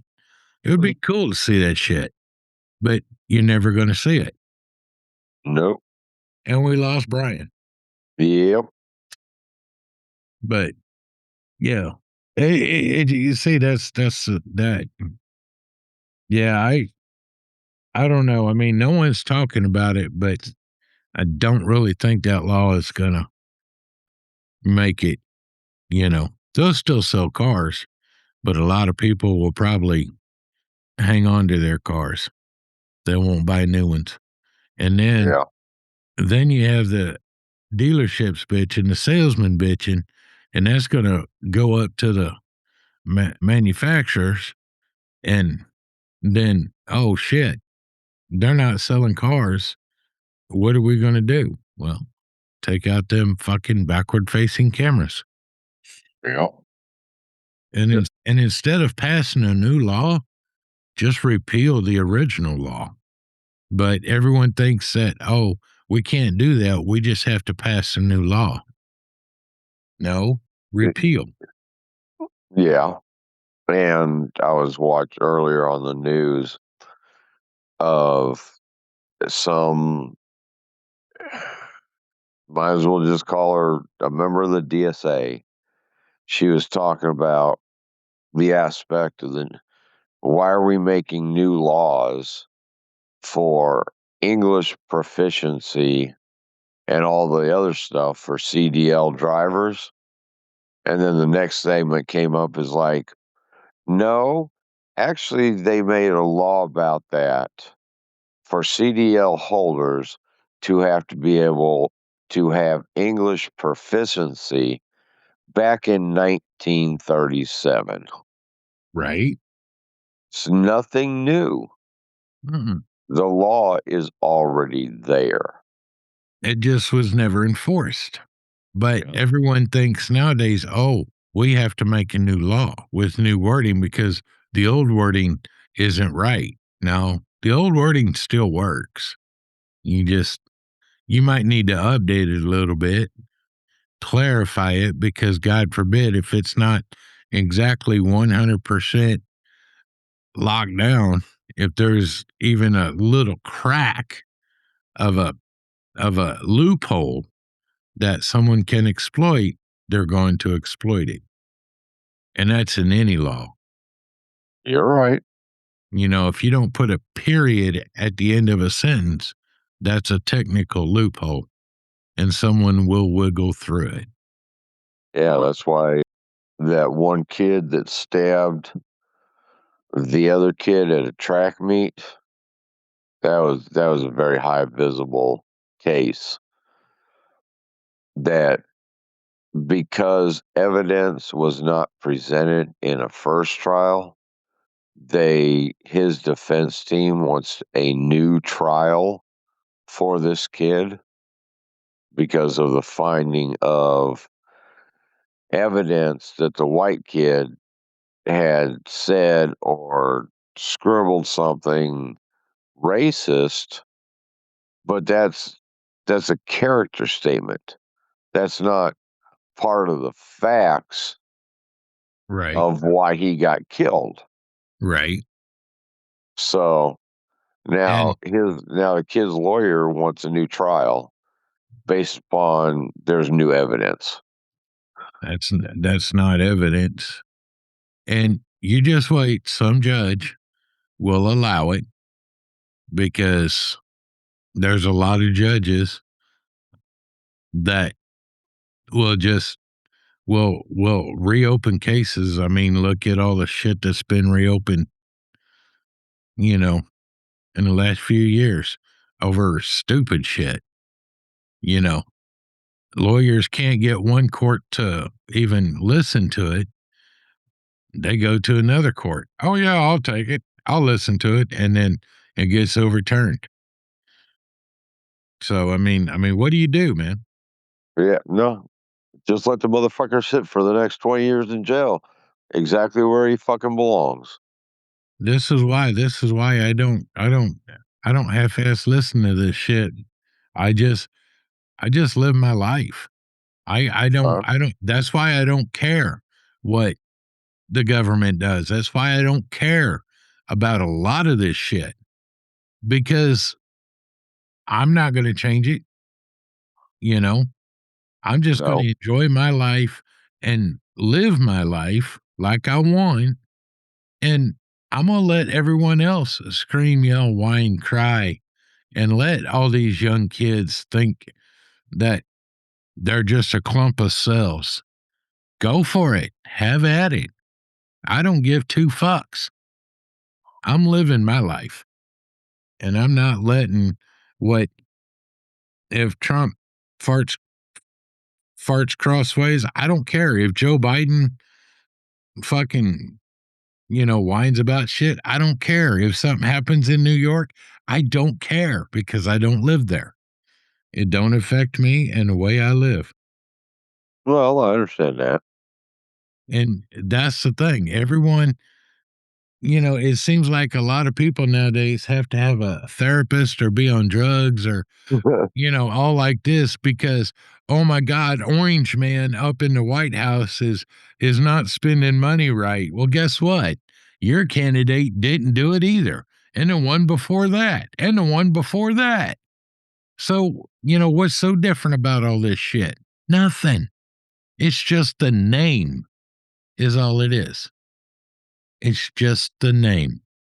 The government has been operating the same fucking way since forever. Only the names have changed. That's it. Yeah. Sometimes we get some good shit out of it. Most of the time, we do not. So why are you going to let it control your life and dictate how you think, feel, and act and react? Why don't you just live your life and enjoy your life? And don't fucking worry about it, because it's not going to change. And if it does, great. If it doesn't, guess what? I'm still going wheeling. Fuck you. I mean, now if gas gets up to $5, $6, $7 a gallon, it might not go wheeling as much, but I'll still find something to do. Yeah. That's the whole thing. You see, this is where I don't get why people do this. Let what the government does cause them all this angst and just health issues. Because people get physically sick over this. It's like, why? Why? Come on. I don't get it. I really don't. And we probably never will. Nope. because Yeah. because you did not graduate from Harvard Law School. I probably still wouldn't get it even if I did graduate from Harvard Law. That's the thing. I've just learned. I've learned to take what I see and read now, and then think back, 30 years ago, 40 years ago, and the stuff pretty much is the same. The numbers are bigger because there's more money involved, but the thing is, kind of not really, because the money that's involved was printed by our government. Basically right now, who's the richest country? The one that has the least amount of debt. Right. And we have 40 trillion. Honestly, I think it's bigger than that because, I've been seeing everyone's flipping out over that. Oh my God, the debt's at 40 trillion. But back when Obama was in spending all that money, or Biden, I saw articles that were saying that they actually think that the debt was actually already up in the high 30s then, but that's not what is reported on, because there's only a certain data set that is reported on. So this is why the debt apparently was so low, back then. And then now it's like all raised. Oh, it's 40 trillion. So everyone's blaming Trump, when actually it's most of what Joe Biden did is just coming back to, because it takes about 4 to 6 years for policies that were put in place during the previous administration. It takes 4 to 6 years to realize how much money we're spending, but that all gets tacked on to the current president, whoever that current president should be. So no, it's not Trump's doing, not all of it. No. But that's the thing. No one makes that distinction. They just blame it on the person who's in there, and it's their problem. No. Yep, because who sets the price of a barrel of oil? Speculators. Yep, speculators and OPEC. Actually, OPEC's not even a major player anymore, dude. Oh, okay. No, OPEC's been, they're not out of the game, but they aren't as big as they used to be, where OPEC controlled just about all the oil. No, OPEC, they're just going along for the ride. Besides. But yeah, you're right, speculators. But yeah, it's speculators. And yeah, they're the ones doing the price of the oil, not Trump. No, but everyone is blaming Trump. You know, that's like Yeah. that's like when Trump bombed Iran. Okay. The oil from that part of the world does not ever come to the United States of America. It should never have figured into our the price of our oil. Never should have. But You're, because the speculators and the Wall Street fuckers, they got all flipped out and just freaked. Of course, they raise everything. yep. And everyone's blaming Trump for the high gas prices. And no, you need to put the blame where the blame, belongs. Yeah. Wall Street, investors, speculators. That's where you need to put the blame. But you see, you can't name any one single person. And that's why the blame never gets put there. It always gets put on the president because they can name that one person. Yeah. Put a name to the face. You're right. So it's bullshit, man. It's just total bullshit. The oil over there in Iran never touches American soil. Well, I heard one report that America at most is getting 12% of its oil from Iran or from that area. May not be from Iran. It may be from UAE, Kuwait, some of those. Yeah, I'm not sure about that, dude. I mean, it very well might be true, but yeah, hang on, because we used to rely on Middle East oil, but I don't know Like how that, long it's been, but I don't think like we rely too much on it. last time we relied on it was in the 70s. Right. And I yeah, remember it's when that. we got the oil boycott from Iran. And oh yeah, it was 10 gallons max for a week. Yeah, I remember the gas crisis then. Yeah. Oh, okay. It says the United States, most of the oil, approximately 60% that is processed in U.S. refineries comes from within the U.S. And that's mainly Texas, New Mexico, the North Dakota, and the Gulf of Mexico. So 60% is our oil. 40% is imported, with Canada being the dominant foreign supplier.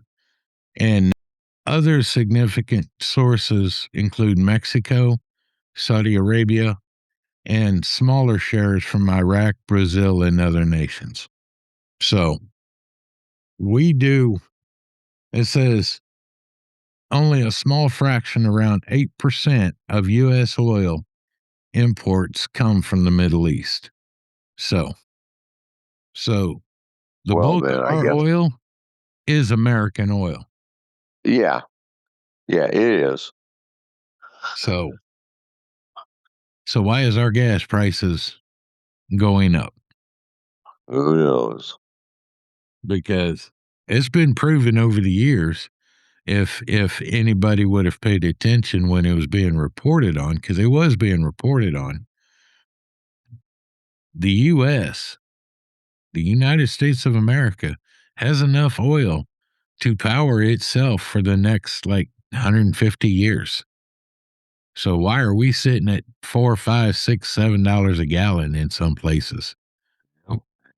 No idea on that one. We shouldn't be no higher than 250 tops. Right. But talking to a guy that I know, this was a couple months back, he was saying most of the oil, because he works for Chevron, he's saying most of the oil, it's federal taxes.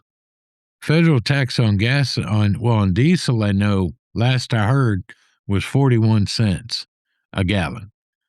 I think gasoline's right around the same. Then you have your state, your county, your city taxes on gasoline on top of all that. Yeah. So I mean, gas is technically cheap or cheaper, but you add all these taxes on it and then, sell it to the public. Well, shit, you're paying, buck and a half in taxes. It might not be that much, but it's not far from it. Oh, it ain't far from it at all. Yeah, you say, and that's, I don't know, man. But what are you going to do? You need gas to go to work. You need gas to go to the grocery store. Just find the cheapest one. Probably ought to buy a Toyota car that gets like 35 miles a gallon. Yeah. I remember I used to have a Suzuki. Oh, God, I can't. Well, I had a Kia Rio that got like 32 miles of the gallon, no matter what. I didn't care if I was driving at speed limit or 80 mile an hour. It got 32 miles a gallon. It was great. I had a Suzuki that got right around 30 miles of the gallon. That was actually kind of nice. I've kind of thought about going to a Toyota, maybe not a car, but like a 4Runner or something, Yeah. you know, Yeah. just because it would be uh cheaper. Yeah. But I mean, honestly, in my Jeep, I don't drive that much as it is, so it doesn't really cost me that much a month, you know. Now, cruising the coast, that that'll cost a little bit driving around and stuff, but I expect that. Yeah. So, We shall see. oh, guess what? Yes. Talked to Turkey the other day, the country. Oh, okay. Yeah, I was there over the weekend. It was funny last Saturday, I didn't realize it, but I saw something about a ham radio contest. And I'm like, oh shit, I had totally forgot about it because it wasn't on my calendar. And I found out about it and it was like 2 hours before start time. I'm like, I had to jump in on it. So I did. And it was a short contest. It was only 12 hours. But I mean, it was cool as shit. I wound up making like 112 contacts within like 6 hours, which I mean, it's not bad, for me, No. not bad. But anytime I had seen the country of Turkey on the spotter list, I would always try and listen for them, and I could never hear anybody. They were being spotted saying, "Oh yeah, they're making contacts," but I could never hear them. And I found I found Turkey. I tuned up, and oh my gosh, it was like they was almost sitting right here next to me, clear as a bell. It was a lighthouse. There's a lighthouse, and during this contest, it was lighthouses on the air, I guess, and there was a team of guys from Turkey that were operating, and yeah, I didn't have to call but a couple times, and they freaking came back to me. I'm like, hell yeah, I finally got Turkey, the country, in my logbook. So I was happy about that. You still there, dude? I'm here. You falling asleep In and out. in and out? Yeah. Ooh, Oh, I hear a ding dong, yeah, it but looks like Brian's back. don't see a face to go along with the ding dong. So, Oh, there's the ding dong. yep, the ding dong finally made it back. So, yeah, it took a little longer. I had to, they're wanting us to do, wanted to acknowledge that we need to start paying more, I guess, more attention. Well, we had a lot of Did he drop out again? Hey, Rich. Oh, Mr. Rich. Are you there, Rich? Turn on your microphone, Rich. Oh, shoot. We lose Bryan again? Yep. Dang. Lost you too. We Well, lost you too. I didn't leave. I just had to release some water. Oh, okay. I mean, Bryan came back and I thought, oh, cool. Bryan's back for a minute. Give me long enough time because my eyeballs were floating. And I was hearing Bryan talking while I was doing my business. And then I didn't hear anything. I'm like, what? Did Bryan fall asleep too? Yeah. And No, go ahead. nope, he just fell off again. Okay. But yeah, other than that, I just, I did that contest and that was kind of fun. I just fired everything up and jumped on and just got jiggy with it. But you had known about the contest beforehand. You just forgot to put it on your calendar, right? That is so weird. Yeah. Damn it. All right, back again. Hopefully this time, I never realized this until this this on this road. Your dead zones change depending on what direction you're going or coming, going. And it sounds like he's going to hit another one. Yeah, because he sure went. Oh no, am I really? Cellular. Yeah, you went into Good grief, Chinese and I've got 3 cellular. bars. Well, You got more bars now than when I started. You're doing good now, but when you started talking, you went Chinese cellular really quick. So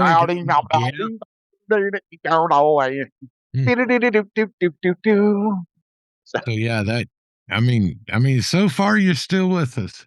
Good. All right. Well, it took a little longer because I had to basically sign a little agreement saying that if water haulers or any other vehicles are coming our way on this particular lease road, we pull off as far as we can and we stop. Because apparently we had one of our drivers in the water haul skipping across each other and high five mirrors and everything else. Okay. So, yeah. So everyone has to joys of saying we going to do that. I'm gonna keep driving because he's coming back. So we're in the middle, and I said I walk across a couple times. At least one UFO has been tailing for that past mile and a half. So, but yeah, the lease road is just about a truck width and a half. Okay.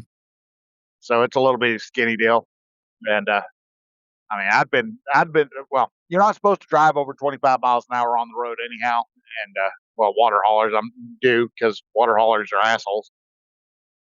But right.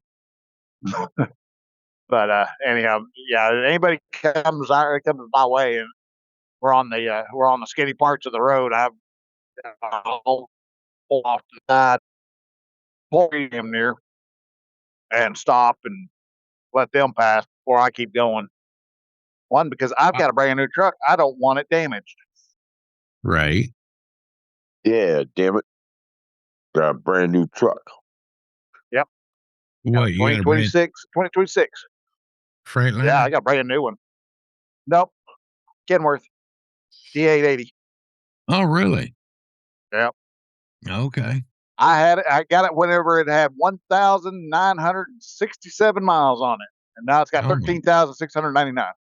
Holy cow. Yeah, brand spanking new. Right? Shit. It was barely off the assembly line when you got it. Yeah, it still had new truck smell. It don't which I didn't know existed. Huh? No. It's got. I didn't know trucks had new truck smells. Yeah, they do.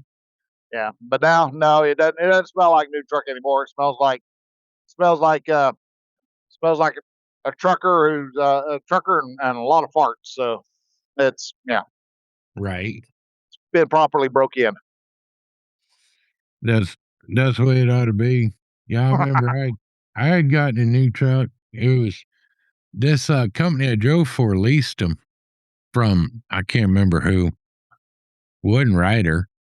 It was someone else, but it was a brand new T600 before okay. they changed and dropped the 600. It was brand new T600, and I think it had 30 miles on it when I got it. Oh, I love that truck. That Man, every gear slid right in there like butter. No, there was no movement in the well, it was in the it was shifter. it was weird because the dash of the old T600 was flat. Okay. Okay, the older T600 had a flat dash, and with this new one, they had kicked out one side of the dash just a hair, and it put everything at your fingertips. Before, on the old T600s, when I drove those years ago, you'd have to reach over for your light switches. Now, I didn't like the new rocker style switches for the lights. I was Right. used I was used to the actual toggles, and Yep. that was a drawback, but I got over that pretty quick. It just I don't know why the T600, especially the older ones, I always loved the hell out of them. Besides the Pete's. The Pete's were my main one, but Oh yeah. you know, give me a T600, I'd freaking ride everywhere. I didn't care, you know, Yep. There we but go. but Well, yeah. mine's less than 2,000 or less than 2 years, and I just rolled 109,000 today. Nice. Holy cow. You about Yeah. due for a new truck, ain't you, dude? Who knows I mean, when the shoot. lease is up? Yeah, I don't know when the lease expires. Right. Yeah, but as soon as the lease expires, they're starting to turn over the trucks Wow. and get new ones. But we'll Yeah. see. Yeah. I've driven trucks that had like 1.2 million miles on them, and they were still kicking, Yeah, you know, 700,000, 800,000. I'd have them for a couple years, put on, a couple hundred, maybe 250, 300,000 miles on them, and just, okay, I wore that one out. yeah, But it is nice having a new truck. I will say that. yeah. How the air conditioner 100%. works. Yeah, Yes. So what was yeah. the topic of discussion? So I don't have to go back, rewind, and listen to what y'all had to say. Well, actually, the first time when you came back, I thought you was gonna be on for a minute, and so I went and see a release some water, and then I got back. Well, dude's had passed out damn near, and you're gone, and I'm like, where the hell Damn it. Bryan go? And dude's like, yeah, he just dropped off again. I'm like, well, shit. And dude was like, and then you left. I said, well, no, I didn't leave. I just had to do some business. And and then dude and I had just barely started talking. Uh-oh. What's going on here? Why am I losing air? I don't know. Why are you losing air? Did you bust a line? I don't know. Got to figure out. Hold up. Bryan busted a line. Bet it's a brake line. That was weird. What? Okay. Well, hold up. Okay. I've got an issue here. I'm not moving. Oh, there we go. Let's see here. Put my light flashers on because lost something somewhere. It's because it's a brand new fucking truck. Oh no, actually, it's something with the trailer. Oh, I see what happened. What? Don't just say I see what happened, then don't say Yeah, nothing. no, for whatever reason, my glad hand popped off. Ah, well, that'd be a good reason to lose air. Yeah, And lock up the trailer. yeah.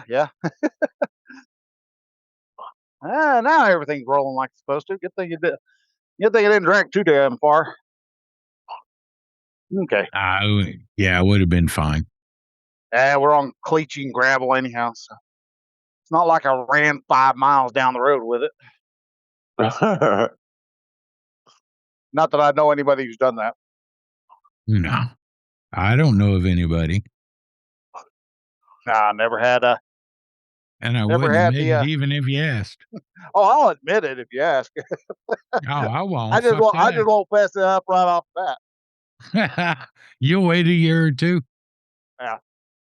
No, I had one that where I was running behind, and it always happens when you're running behind. So I wasn't actually paying all the attention that I needed to because I woke up late and I was supposed to have been on the road like an hour and a half ago and stuff.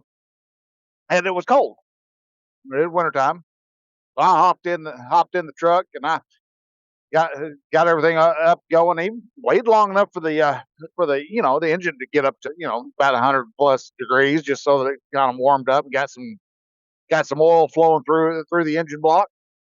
And I pushed in the brakes and all, and took off. And 99% of the time, except for like the time like what I'm talking about, I usually will roll my window down to listen to see if I'm dragging a tire or anything. Right. Well, three of the brakes on the trailer released. One didn't. Now I drug that thing all the way through Canute down over the bridge, and as I was turning, I happened to look out and I saw smoke. There's smoke going everywhere, and I was like, "Oh shit, what the hell happened?" Got over there, yep, both those tires were flat, flat and bottomed out, and steel was showing everywhere, and so I had to call and go, "I fucked up." So I have no problem calling saying I fucked up. Right. Yeah, I had it was in the wintertime and I had stopped for the night and something it was ingrained in me from when I started. In the wintertime, you never lock your trailer brakes ever. Well, I never locked Yep. trailer brakes either, but Lock the it was lock the tractor, but never lock the trailer brakes because they'll right. freeze up and they're a Oh yeah, bitch get unlocked. And well, I had locked my trailer brakes. I guess I was tired and wasn't thinking, and got up the next morning, started going, and there was enough snow on the ground. I mean, I drug the trailer like 3 miles, and it's finally about the last mile before the truck stop. I'm like, "M- my trailer tandems ain't running right," and so I tried breaking them loose. I even tried getting out and beating on the drums, and that wasn't working. And I was like, what the hell? So I made it to the truck stop and yeah, I had to replace a couple tires and everything. But yeah, so after that, I never did lock my trailer brakes ever again. And if I was driving today, I still wouldn't do it. now I don't. And the only reason that their trailer brakes ever get set is because the trailer that I'm under has a slow leak, and so it eats all my air. So Right. Yeah, I resemble that. I resemble that remark. yep, I've been up under a couple trailers in the past beating on brakes and yeah. that's Trying to do the backup, slam on the brake thing, see if that'll bust them loose. And that's a pain in the ass, really. yeah, it is. Scares the shit out of you if you're underneath there with your little Mjolnir Thor hammer, trying to beat the shit out of the drums, and they finally let go. Wow. Yeah. Pow. Yeah. Well, that's why I always carried a 3-pound sledge. Yeah. Short-handled 3-pound sledge. Yep. I always had one in my truck just because of that reason right there. Never had to use it other than a few times, like, if I was in a dock, Uh-huh. a lot of times I could get the trailer brakes to pop, but one time up in New York, Maysville, New York, I think is where I was at. I can see it in my head, but it the trailer wheels had froze up because I'd been in the dock and I started going, and so I had to get up under there and just beat the shit out of them. And it took forever for me to get that undone. I bet. Took me forever. And this was back with the old spring ride, the old manual slack adjust, all that shit. I couldn't Right. even Yeah. back the brakes off. They were welded up on there. Yeah, they were. About 30 minutes later, I got them. One of the main reasons I don't like it. I don't like driving in the wintertime. Right.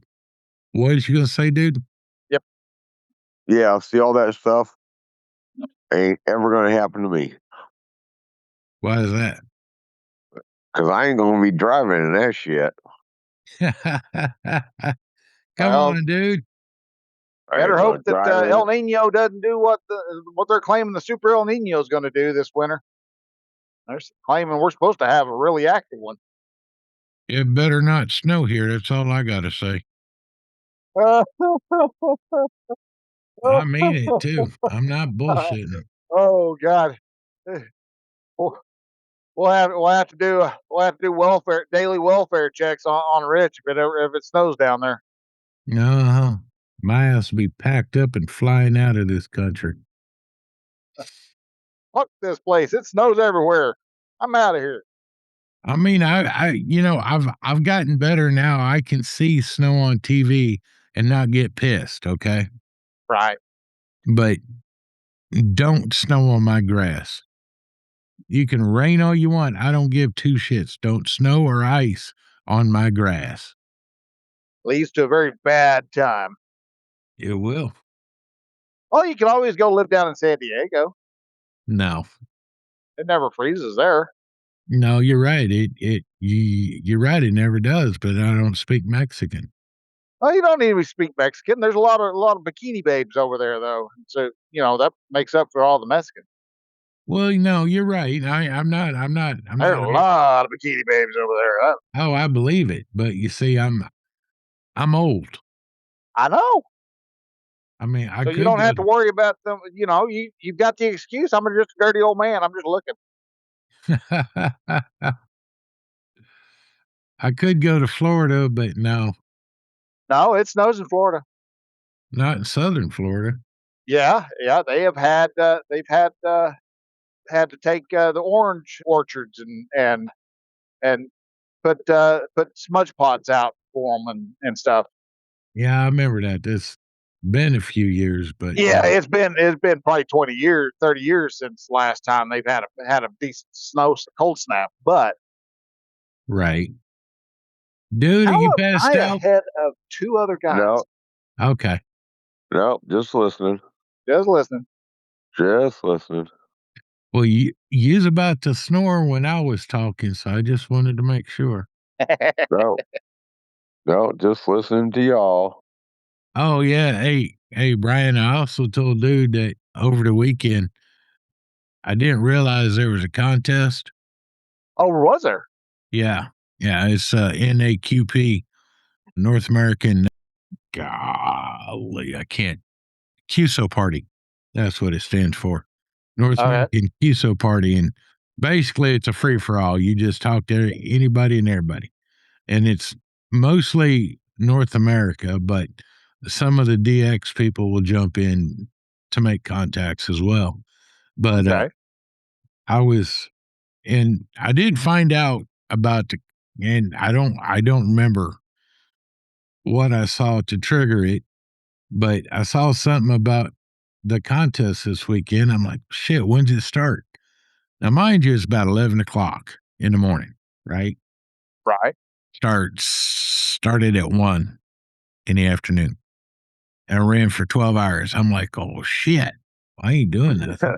I ate. So I fired everything up. I got all ready. I got all the stuff I needed. And I jumped on and started making contacts, man. And I got one contact I've been trying to get for a while, and it wasn't here in America. Iceland. You're trying to get Iceland, weren't you?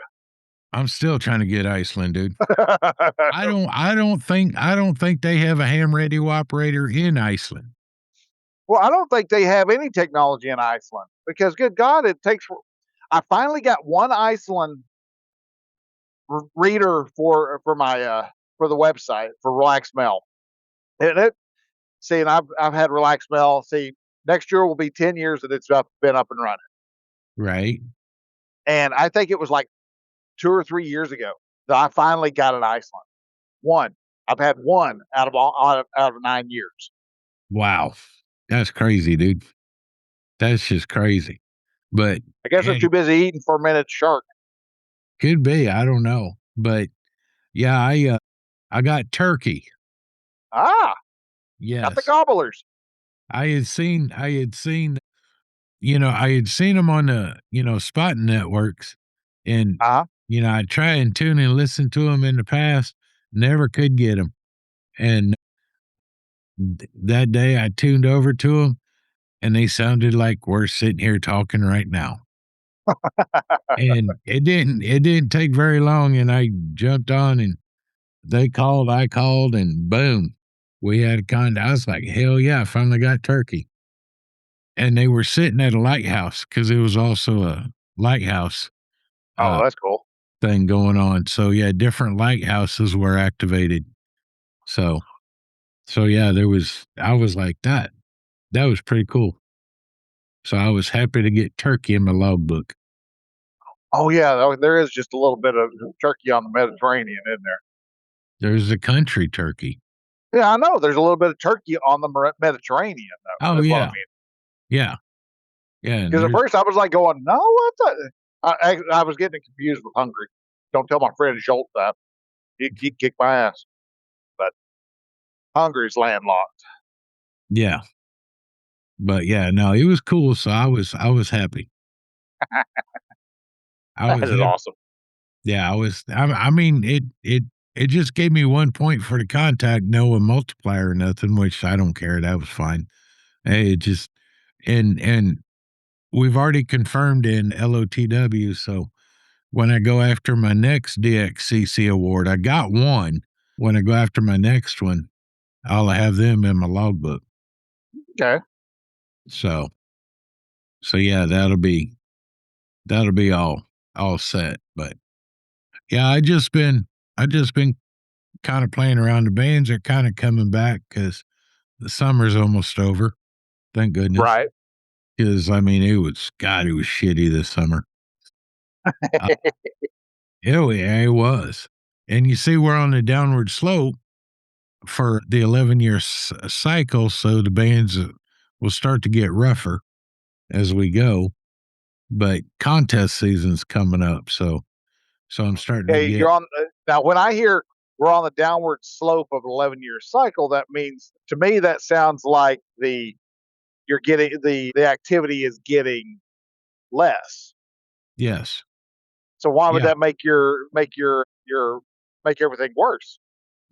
propagation when Okay, but the solar activity, when it's high, makes it hard for y'all to be able to communicate. well, yeah, when there's Solar storms. yeah, solar storms. Yeah, thank you. That's what I was trying to think of. Yeah, when there's solar storms, yeah, Uh-huh. it can screw things up as well. But the propagation runs on an 11-year cycle, and it starts, of course, at the minimum and goes up, and it takes about 5.5, 6 years, give or take. And 11 years is an average. It's Right. Yeah, it's it's kind of like the sun. That so the cycle that you're talking about is not the same as the sun cycle. They just happen to have the same number of years. Yeah, no. Because there's been some solar cycles last 14 years, Yeah, but but typically it runs about 11 years is what they yeah, runs average out. 11. But it's where propagation, for making DX contacts like to South America or to Europe or to Australia, wherever, as a 11-year cycle comes on the downside, it makes it harder to get those. It doesn't eliminate it, but you really have to work at it. Right. Yeah. You got a lot more crap you have to filter through to be able to. Yeah, Okay.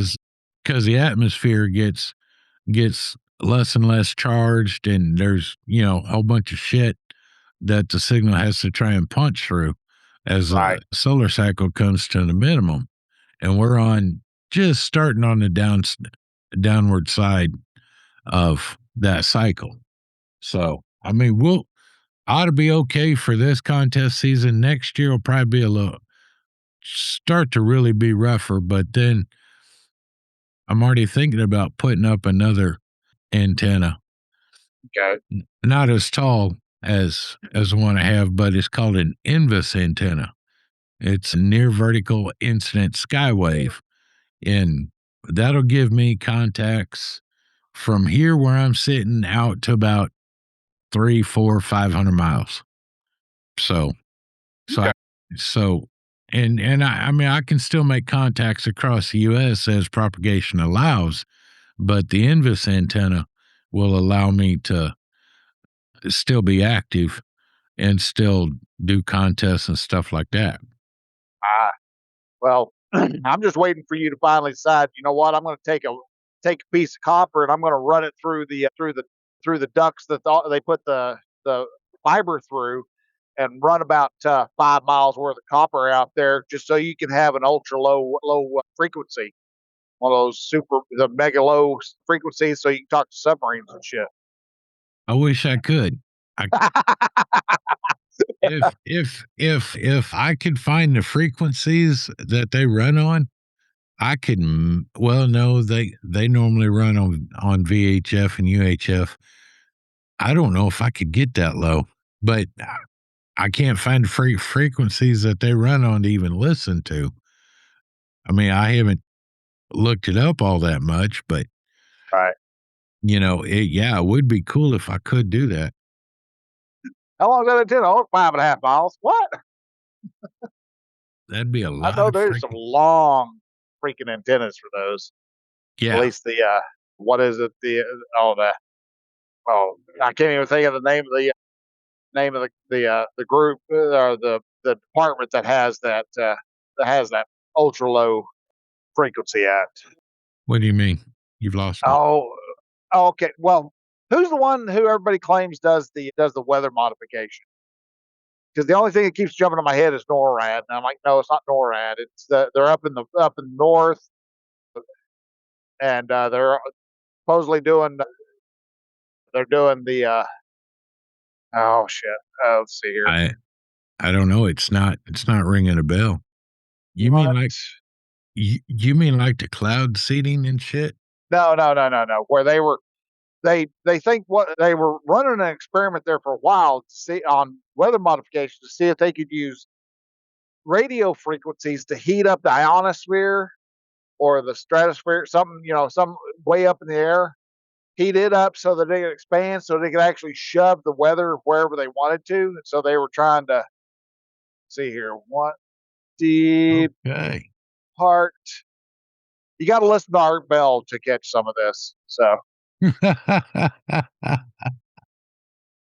Oh, Art Bell.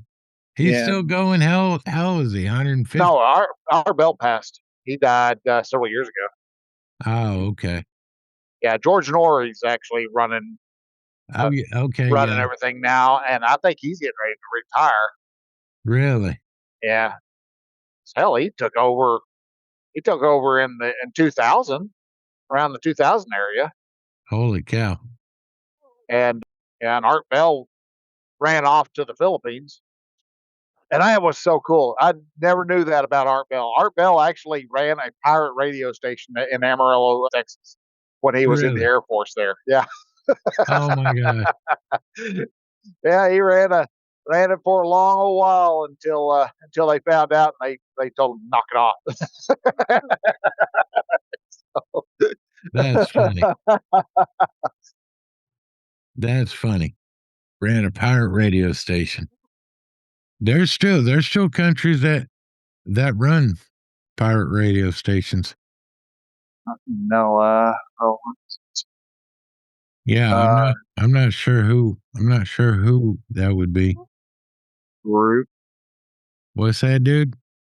in the North parts of Alaska is secret radio. HARP. Yes, the HARP program. That's what it is. HARP? Yeah. Hotel Alpha Radio Papa? Hotel Alpha Radio Papa. Oh, okay. Yeah. Okay. Yeah, it's the Yeah. high frequency active oral research program. Okay. I've heard a little bit about him, but I never looked into him. Yeah. I knew eventually I'd ask the right question and Google would know what I was looking for. Right. So, Google knows everything, don't you know? absolutely. They know it all. No, I need to look up. I mean, I can pull in shortwave stations. Most of them aren't in English, though. Right. But yeah, I can pull up shortwave stations. But Yeah. Love the sound of shortwave radio, though. yeah, Sounds like shit, but aren't so we're over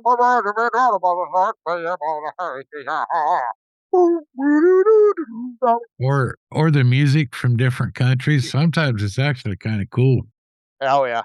you know.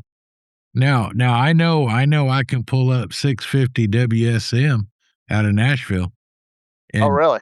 oh yeah, make it sound like it's on a $500 sound system with the little static and hiss every now and then. But yeah, I can pull up 650 WSM for sure, Oh, without cool. a doubt.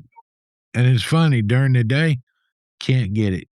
Can't get it all. Well, it's kind of Nope. like 1000 WOAI. I could probably get them. Not during the day, No, but at but night, yeah. I mean, hell, I think that radio station out of San Antonio, I think it reaches all the way up into Minnesota. it probably does. But yeah, no, there's I can get stuff like that, but some of the weird obscure frequencies I would like to get a hold of just to listen. So 1000 is it WOAI 1000? No, I think it's 1200 WOAI. I don't know, don't know. Don't I get used to me I used to listen to it all the time. That was at night because especially in the wintertime, because it would be darker. It would stay dark until like 7 o'clock in the morning. right, And so you could listen to the morning drive and they're in San Antonio. And I like that because they provide us pretty good information. So right. not that I was ever driving through San Antonio, but at the same time, it was always cool to listen to what they were talking about. Oh, I enjoyed driving through San Antonio. Yeah, probably when you just drive through San Antonio, it's probably pretty nice. Well, I understand nowadays it's kind of a pain in the ass. Well, a couple times that I actually have driven through there trying to get to a sand plant on the south side of San Antonio. God, that sucks. Really? Yeah. Huh. Yeah, it's been quite a few years since I've been in San Antonio with a big truck. Well, it's been 6, 7, 8 years since I've been. See, about 2015, I think is the last time we went down to last time I went down to San Antonio and picked up sand out of there. Oh, you could tack on probably another 20 on top of that for me. It it's been a day or two. Yeah, 2016 is whenever I was hauling groceries, so I had to go down, and so I wasn't hauling sand then. And whenever I came back, we just stayed up in Oklahoma and Midland, Odessa area. Ugh. Yeah, still can't stand that place. Right. I cannot stand the asshole of Texas. Dude, you awake? Yep. Okay. Just Tap, tap, checking, tap. dude. Yep. Just listen. Now, don't ask me what I was listening to, but I was listening. You was listening to the voices in your head. All the time. They never shut the fuck up. up. You Well, need while to we're kill them off, dude, one by one. Kill them off. You know, and they have a board meeting, but they don't invite me. That's just that's see, rude. I'm telling you. I mean, there you go. That's the reason. Just one by one. Hoop, hoop. Lick them with your finger. You know, No. flick them with. That's since we have about 15 minutes left, well, I guess go ahead and we'll jump on into the website of the week. And this week is kind of since the last couple of weeks, y'all were talking about different problems you're having with Jeeps and stuff like that. Found it, came across a site called Start Your Car or startmycar.com. Startmycar.com. Yep. And it has the fuse panels for all the different vehicles. You can even download the user manuals for any vehicle that you were driving. So if you're wanting to look up something in particular about your Jeep, you can type in your year, make, and model number, and it'll come up with the user manuals. Like I said, you can also do things like fuse panels, and it's kind of a neat little site. I was just kind of farting around with it on looking at on my Mazda, just so if I ever ended up blowing a fuse, I know that I've got hell to mess with, because whatever reason why they think they need to take all the fuses and put them behind the damn dash is beyond me. But yeah, that's not the smartest place. Well, you also got fuses in the engine bay too. yeah, I know where those are at. Whenever I was eating through that little fuse block on the car, which is funny because if your battery gets weak, it'll eat through the fuse, through that main fuse on your that's connected to your terminal. The fusible link? Yeah, there's a fusible link on, at least on the Mazda.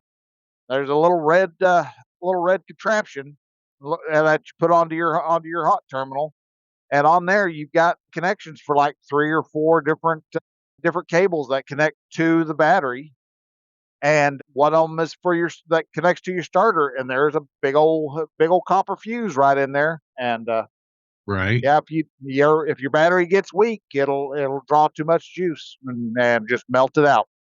Oh wow. Okay.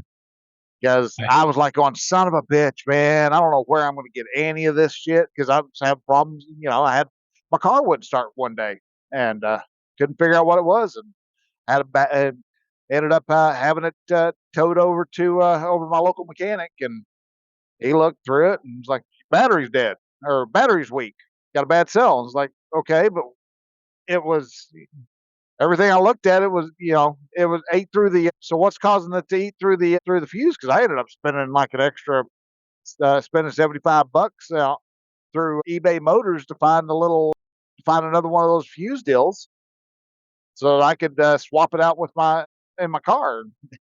He's like, oh yeah,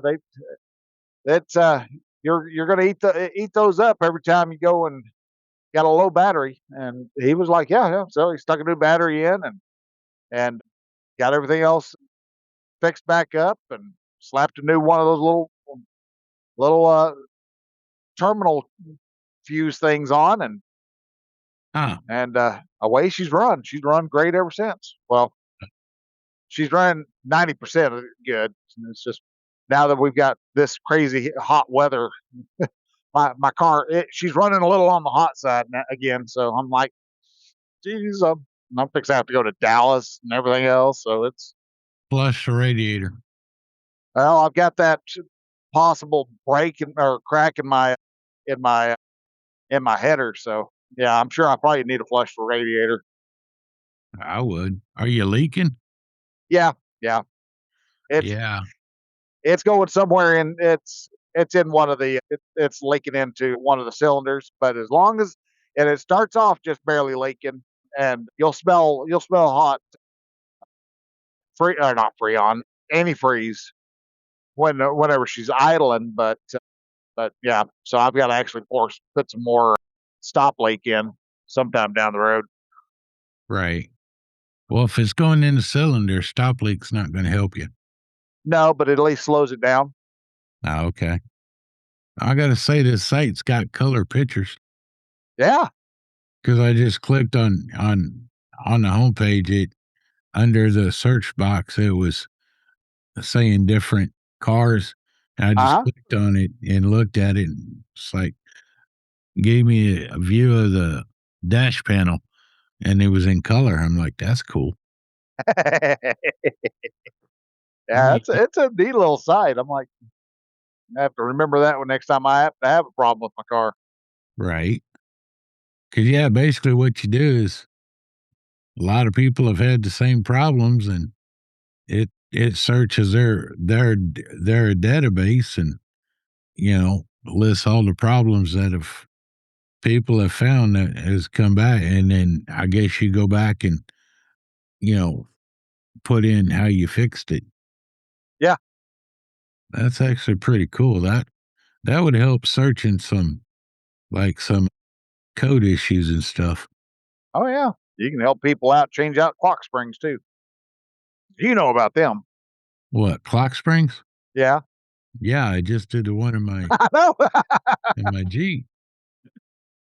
It's not hard. It's not really. It's very simple. Well, I'm sure it is, but at the same time, I hear clock spring, and all I can think of is my dad was working on a power steering pump, and my dad he'd always, whenever he was around, he was always kind of a tinkerer, and I was there with him, just kind of farting around. He was working on something. And he decided he was going to take apart this power steering pump on a pickup or something like that. I forget exactly what it was. But anyhow, he opened up that thing, and it was nothing but a box of springs, and everywhere. It just went flying everywhere. That's funny. He clamped it back down real fast, and he screwed his face up, and it's like, well, that wasn't smart.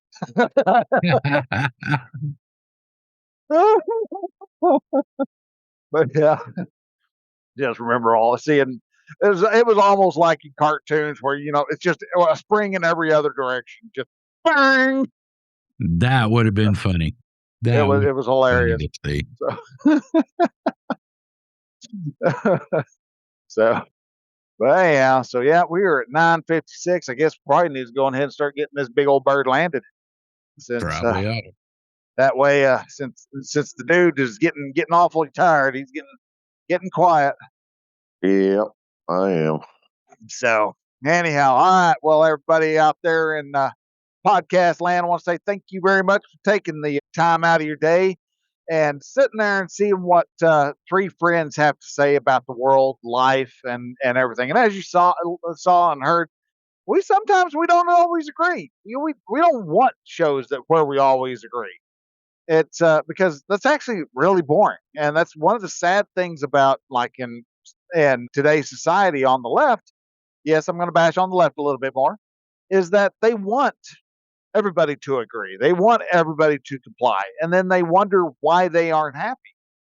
You have to have it. It sounds weird. It sounds bizarre, but you have to have a little bit of conflict in your life, a little bit of discomfort for you to have a good life. This is the reason why so many of them are not happy, is because they're too busy trying to not go into the land of discomfort. That's is you have to be uncomfortable from time to time. You have to be a little uncomfortable with different aspects of your life so that you can actually have a good life. And so, yeah, we want to Are you still there, Bryan? make sure that we have moments that we run up and start talking and everybody would fall apart, wouldn't they? Are you hearing me now? Yeah. How about now? Yeah. Yeah. I went through all that and I was dead, of course. Yeah, you were breaking up. So anyhow, we like to bump up against each other. We like to have disagreements. We like to have arguments from time to time. And I'm fixing to go down another hill, so I'll probably break up again. But I'm going to hope against hope. So anyhow, let's keep talking. And so anyhow, still, yeah, we like to have disagreement. It's not that we don't like each other. That's what we do because we like each other. We like to have the sharing of ideas because one, my thoughts riches will influence Ron's, and Ron will go through. he'll disseminate stuff, and he'll come out with, God level bits of information, and everybody goes, "Oh, yeah, that's good. Yeah, let's do that from now on." So we have disagreements because we are friends. You don't have to get along just to get along. That's Bryan went down another valley. really fucking boring. So we don't do that. And so you got to listen to how we have discussions, how we like to have. You hear me? Wah, wah, wah, wah. Anybody out there? Can you hear me? Hello, nurse.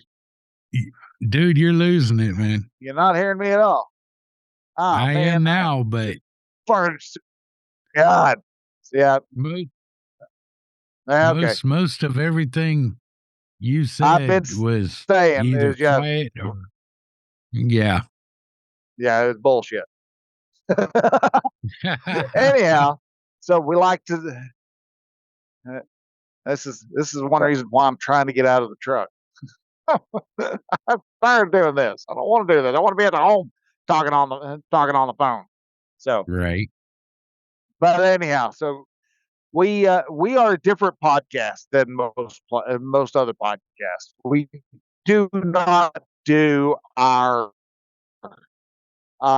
shows based upon what sponsor wants us to talk about. Our topics are not based upon what will the sponsors be okay with it.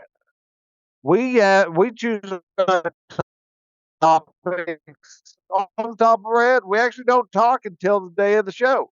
Interestingly enough, now sometimes I'll get a hold of Rich. I'll have some idea. I'll throw at him, and he'll look at it, so he kind of be ready for. It's like, hey, this week you want to do this? We just go. We come on, Cowboys. We talk about those in our head, and topic to topic to topic, which is hence one of the reasons why we have like 57 chapters in the playlist. So, but our show is a value for value proposition, which means if you found any value in the show, what is that worth to you? And that could be, time, talent, treasure. It could be one of those three. You could take your time and share share with your friends, your family, your loved ones, your enemies, anybody you know of. Hey, I've got this show out here called Two Grumpy Vets and a Dude. You would love it. It's a they're just talking. Sometimes they fight, sometimes they don't. Sometimes they two will talk and one will fall asleep, and the other time the other two will talk and the third one will fall asleep. It's just it just happens. Usually Rich is the only one that survives all the way through the show. So, it's just one of those. It's an interesting show, and you can share that out. Share it out on Facebook and Instagram and X and Mastodon and Blue Sky and any of the other, Blue Sky folks that have their hair catch on fire if you post us over there. So if you really want to have people wig out, post there. Go to Reddit. Find some place to post us in Reddit. That would be amazing because that's a den of inequity if there ever was one. And so you can tell people about the show and just we can grow. That helps us grow because you found value in what we do. You also have the talent, so maybe you're good at creating album art, and you would like to do a 2,000 by 2,000 pixel piece of art for the show. Would love for you to do that. Put it together, send it over to me, circlecast, CIRCLECAST. That's CIRCLECAST at gmail.com, or you can send it over to Rich. That's rchelson, CHELSON at gmail.com. And we'd love to be able to get those images and see which one we could use for the episode, and see which ones we could use for the chapter art. So we'd love to be able to do that. Now, the other thing that you can do is you can provide your treasure. And that's if you have a modern podcasting app, and if you don't have one, you can go to podcastingapps with an S.com And there you actually can choose a modern podcasting app. These are podcasting apps that use podcasting 2.0 namespace codes. And what these do is one of them, you can get live. You can actually listen to the show live thanks to podcasting 2.0. You can also uh, go to support this show, and it'll bring up our PayPal page. And there, when you hit the support the show and the PayPal page pops up, you get to choose what you think we're worth. Did we make you just kind of giggle? And all right, you're worth, here's $5. All right, well, great, awesome, thank you, appreciate it. You get, we'll give you a shout out and all that, or answer questions if you want to answer questions. That's also part of taking the time. Take the time out of your busy day to ask a question. You've taken the time out of your busy day to listen to us, so ask a question. Interact with what we say. I know that I've told people many times I talk out of my ass 90% of the time, so you can. Yeah, I know that half the stuff I say is wrong. The other half of the stuff I say is kind of right, or I remember it in a weird way. And so, if you've got your thoughts on it, share it out. We'd love to hear from you. And then, but if you think we are worth a lot more, then hey, we'd love to help. You share out, you provide, and contribute to the show in any way you choose. That is the glory of value for value. It is not just, hey, send us all your money.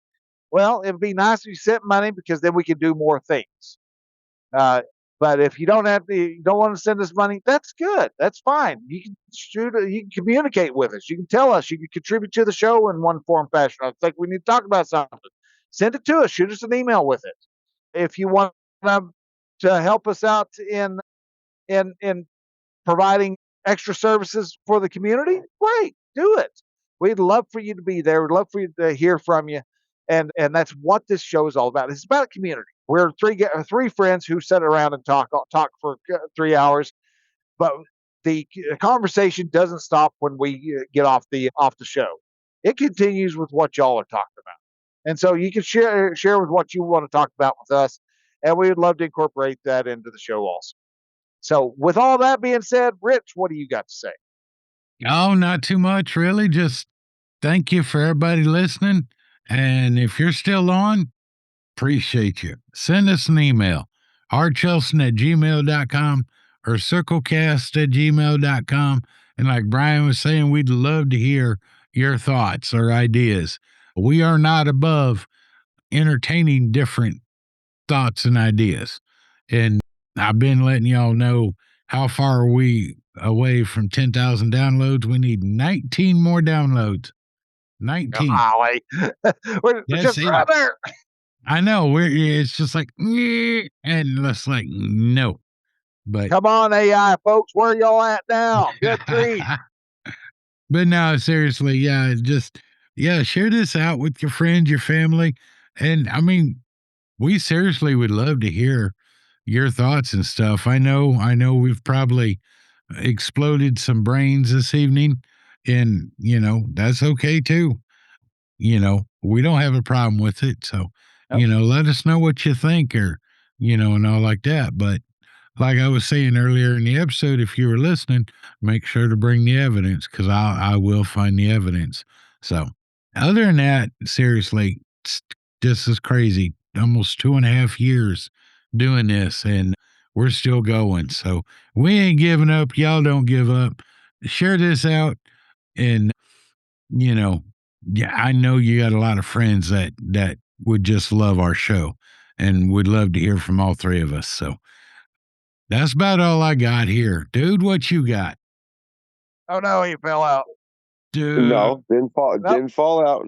What do I have? I have very, very, very heavy eyelids. However, we'll start out with the tip of the day. Based upon the three of us and the heat condition that's going on throughout the southern part of the United States, wherever you're at, stay hydrated. That's a very good tip. Because, we got some. We'll be at my area. I heard the forecast and says for the next 9 days, we'll be into the 100 to 105 heat range and up to 110 with the heat index. Damn. So it is not cool enough. But I'm not going to whine about it because, you know, God has not asked for my opinion when it comes to the weather. Well, at least you ain't freezing. That's right. I ain't freezing. So, but again, getting almost at 10,000 downloads. And yeah, like what Rich just said, it's like amazing that we've been doing this for 2.5 years now. Doesn't seem like it. And, I don't know about these two gentlemen, but it's one of the highlights of my week. Same So, here. Absolutely. Bella enjoy don't it. like it, but I enjoy it. Because, oh my God, Dad's not next to her. So, yeah, Bella doesn't like it. Well, we didn't ask her opinion either. So, Right? But yeah, like these two gentlemen say, yeah, send it to your friends, send it to your enemies, send it to anybody that, might want to listen to these three chuckleheads that have about 14 brain cells between the three of us. And, some of us, we have to let them out of the brain cells to the other two because, like that earlier confrontation that we almost had the banjos speaking. Well, I don't need any of those 14 brain cells. So, they had to share between that confrontation. So, but they were very fortunate and nice to share them back to me. Always. Absolutely. So, and that is my input for the last part of the evening. All right. Well, then, Rich, Ron, as you were saying, one of your favorite parts of the week, and this is definitely also one of my favorite parts of the week.